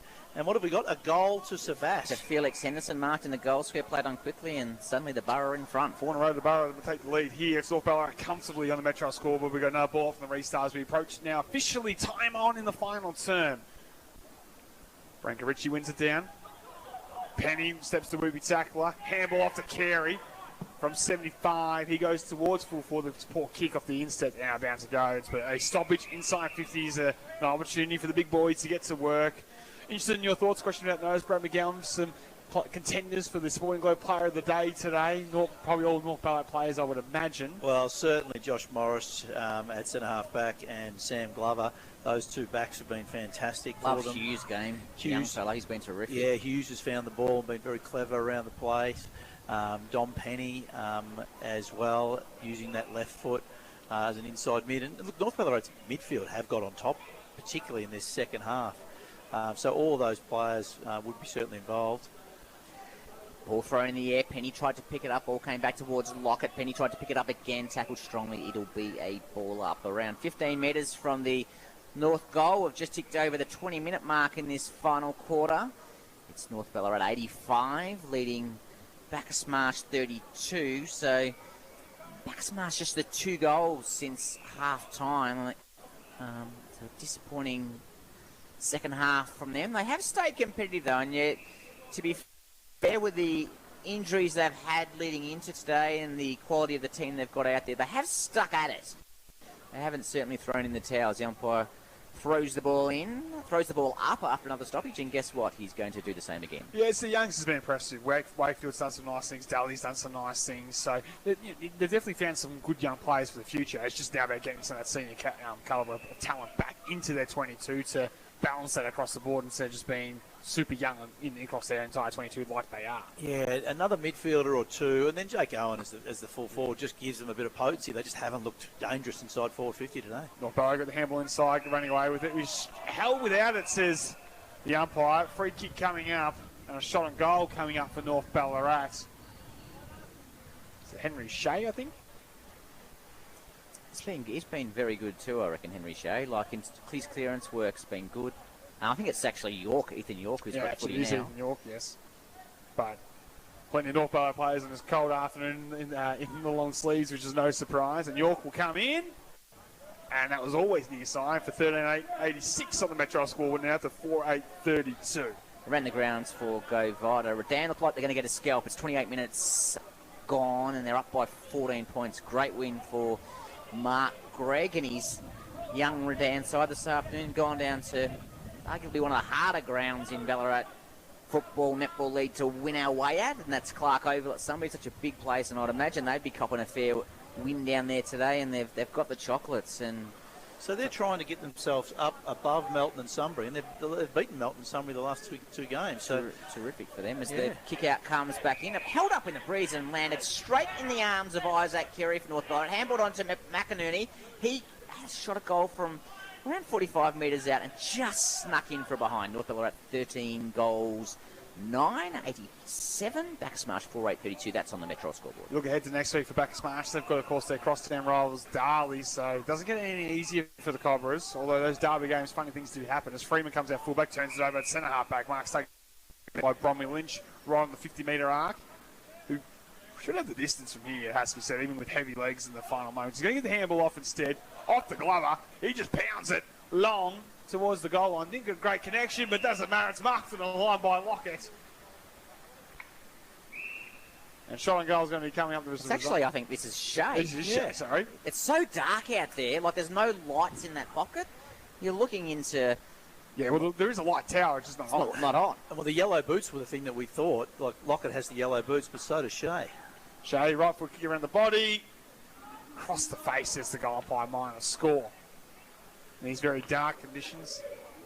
across to our man Sammy T. Just interesting to see how the coaches are handling these final moments. Are they both quite subdued and just sort of, I guess, like the few spectators that are left waiting for that final siren? Yeah, everyone's waiting for the final siren now, Youngie, and I've jumped up to the top with the rain. But yeah, in the third term, Dennis, there was a bit of frustration bubbling. There was a few decisions that he really wasn't happy about. He's sort of a bit calmer now. Obviously, the result's set in stone. North Ballarat are clearly going to win this one. And yeah, Clint Proctor, very happy days. He actually missed the first goal of this quarter, and he just came running out and he went, "Oh, did we kick a goal?" Yeah, he's very excited about his group of players right now. Spare a thought for the construction guy who's collecting the footy behind the goals. That one has gone like literally in the worst possible position. He's had to trudge through 5 inches of mud, climb a tree, climb over someone's back fence, pull the washing line down and get the footballer from out of the garbage bin. He's just got it back, Sam Young. And finally we can get things back underway. 25-minute mark of the final term. This is where the old mercy rule should be eventually be a thing. Both sides got the cue on the rack. They just want the day to be done. As Kovacic come broadcast side of the high ball. Go, strong mark. He's done that so many times today. Clearly been their best. And handball off there. Left foot kicks a dodgy one down the line from the Cobras, and in the end, Stone took the mark in front of Gates. He's been another good player, I reckon, Oscar Stone today, Brad McGowan. Yeah, he has. They've just found one in him as well. Good kick too. And a nice kick into the corridor. He said we'll find York. Handball off to Penny. He goes long from 65. We know he loves a long goal. At the back, this one's Lockett, and he tried to get boots the ball. He couldn't do so, and he's gone for incorrect disposal, says the umpire. And I think there should be 50 because it was kicked through for a goal afterwards. It would have to be 50-metre penalties, so no, he's not going to call it. That's remarkable in my mind. Short ball in the pocket finds its way to Freeman of Bacchus Marsh. He's going into that dark pocket over there without the lights out. It really see is it dark. being, yeah, exactly. Freeman. Our construction worker's got a tractor. I don't blame him. I'd stay in there if he can. He's turned his light on in the tractor, which is something. Canning for Bacchus Marsh has the ball, kicks it back to the goal square. Don't go over there. Finds Vesti. Vesti kicks it into the pitch black area. I can see Billy Griffith out there, and he's taken the mark. Good eyes, Roger, better than mine. It is literally, I'm lying on the lights from the blowing car safety dealership protocols. to actually see anything out there. As he comes up the line and finds Tyson Shea. He goes backwards and finds Billy Griffiths. He goes backwards and finds Nixon. Nixon plays on, and he's actually going to go forward. So they're going to get some territory here. Finds Kovacic. Kovacic plays on. Tries to go around McInerney and say able to do so, and kicks up and finds Gertz. I wouldn't mind seeing Gertz's numbers. I reckon they would be extraordinary. He's played a super game as the ruckman for the Marsh. He goes in short and finds a teammate in Nixon. So Nixon with the mark, centre wing broadcast side in the bright light. He'll play on. Now just decide to pound one down the line to a 2-0 North Ballarat. They both look at each other. Ball hits the turf remarkably. They'll come away with those numbers to the Roosters. Handball over the top. Hughes off the Penny. Wriggled his way through, not once but then twice. Spun on a dime, if you don't mind with the pun. And then the left foot kicks a beauty. Mark taken there by Bromley Lynch. He'll play on. Look to the leader. Lockett. Great courage backing back for the Cobras player. Just into the hole. A big man going the other way. I think it was Canning it was with that courage. And as a late inclusion, that's the kind of stuff you want to see, from your 22. Especially at this time of the day, too. You could easily have been excused, that's right, to say, I'll just let him have that one. But good on him. So the Cobras go out to the outer side in the dark stuff. Mark's taken out there by Milburn. Tudball, is it? Yes. And he'll go back all the way to Freeman. Kicked an own goal. He has kicked an own goal. It's going through for a minor score. So 13 goals, 11-89. Leads 4-8-32. It's bordering on farcical here, isn't it? Freeman comes up the line, finds Vesti. Marsh just content to hold on to the footy, and Vesti plays on, kicks it up and turns it over into the arms of Oscar Stone. Now, he might go back here and have a shot at goal. He's right on 50. He's kicking with the aid of a strong breeze. In the end, he does the unselfish thing and hits Lockett in the pocket. Beautiful mark out front. Yeah, great hands, and when it's cold like it has been all afternoon, that ball's coming at serious pace, and he extended it at its full velocity, and it just never was going to break through. It's a great mark. It's underratedly how hard that mark is in the lead, isn't it, Brad? I think there's only one person that wants this game to keep going, and that's Jai Lockett. Yeah. Right? He's having a bit of a field day in this second half. I think he's thinking he wants us back-to-back Sporting Globe. Actually, he enjoyed the feat so much. He went to three-quarter time, says, I want to go again. And if he makes it his fourth, he might have a case. Lockett starts his approach from 40 metres out. Tight angle. Beautiful kick, though. We know that when he strikes him nicely.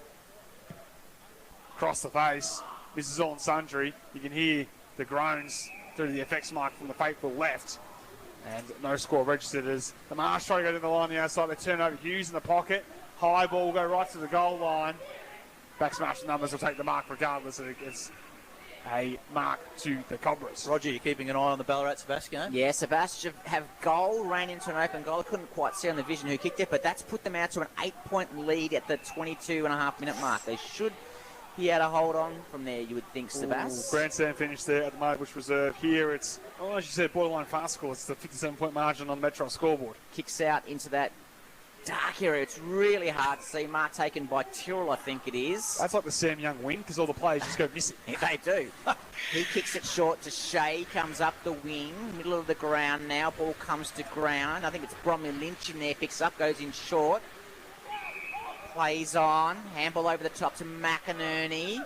McInerney from 45 metres out with plenty of time and kicks it out on the full. And there is the siren to end a comprehensive victory to North Ballarat. They win 13-11-89. Bacchus Marsh 4-8-32 on the Metro scoreboard. The goal kickers this afternoon for North Ballarat, Lockett kicked 3, McGuigan kicked 3, and one apiece to Arts, to Morris, to Glover. Brinker Ritchie kicks his first for the club. York, Mitch Clark and McInerney. While for Bacchus Marsh, they only had the 4 goal kickers, and they were 2 to Jamie Fulton, who kicked both of those in the third quarter. Zach Vesti kicked his first goal for Bacchus Marsh, and young Zach Daly, who was very impressive in just one of his first games for Bacchus Marsh this afternoon out of the Western Jets. He kicked one as well. So that margin, in the end, a very comfortable 48-point margin for North Ballarat Senior. Yeah, they've done it comfortably in the end, the Roosters, Brad McGowan. It's probably the margin in the end of the game deserved for the dominance that they had for 3 quarters. You take out the first quarter where the Marsh obviously got the scoreboard, but in saying that, you can say North Ballarat had the control. They had plenty of the footy. I mean, they've easily had 100-plus possessions this afternoon, I would have thought, over Bacchus Marsh. And in the end, if you're Clint Proctor, you go to the cliche book, you go workman's-like performance, just got the job done. You know, maybe a little bit of watching Simon McCartan with the quad, but besides, they're pretty much unscathed. They'd be pretty happy with going into next week with the performance they've had this afternoon. Yeah, North Ballarat are a clinical side. We don't necessarily get excited about them being attacking and dangerous, but they just grind out victories. They are so good defensively. Number 1 defence in the competition, or least scored against. And in attack, well, Jai Lockett's really becoming a force down there. So, look, North Ballarat march on their very merry way. They are certainly going to be a hard team to beat come finals time. They're just starting to get some players back also. So, North Ballarat deserved winners. Bacchus Marsh, well, that's probably where they're at, around that 7th sort of position. Before we get to our final break, Brad McGowan, I'm really interested to know who is your Sporting Globe Player of the Day this afternoon. I mean, there's some real obvious options for, I think, North Ballarat, but I think the one standing from the Cobras' perspective was Luke Gertz, who should be at least in consideration for his 4-quarter effort.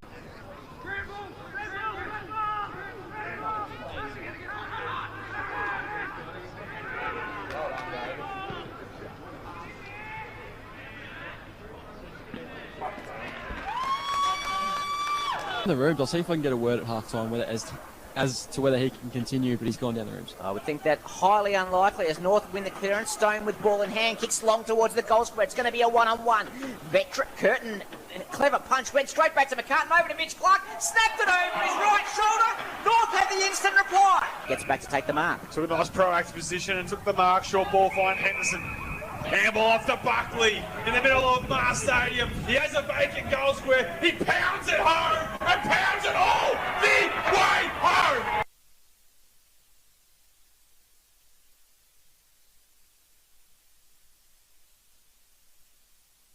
Here it comes. Went with the left boot, Timmy! What a good kick. Can we get a quality finish? Yep, there's another one. Yes. Biggie's got 9 at Mattingly Park.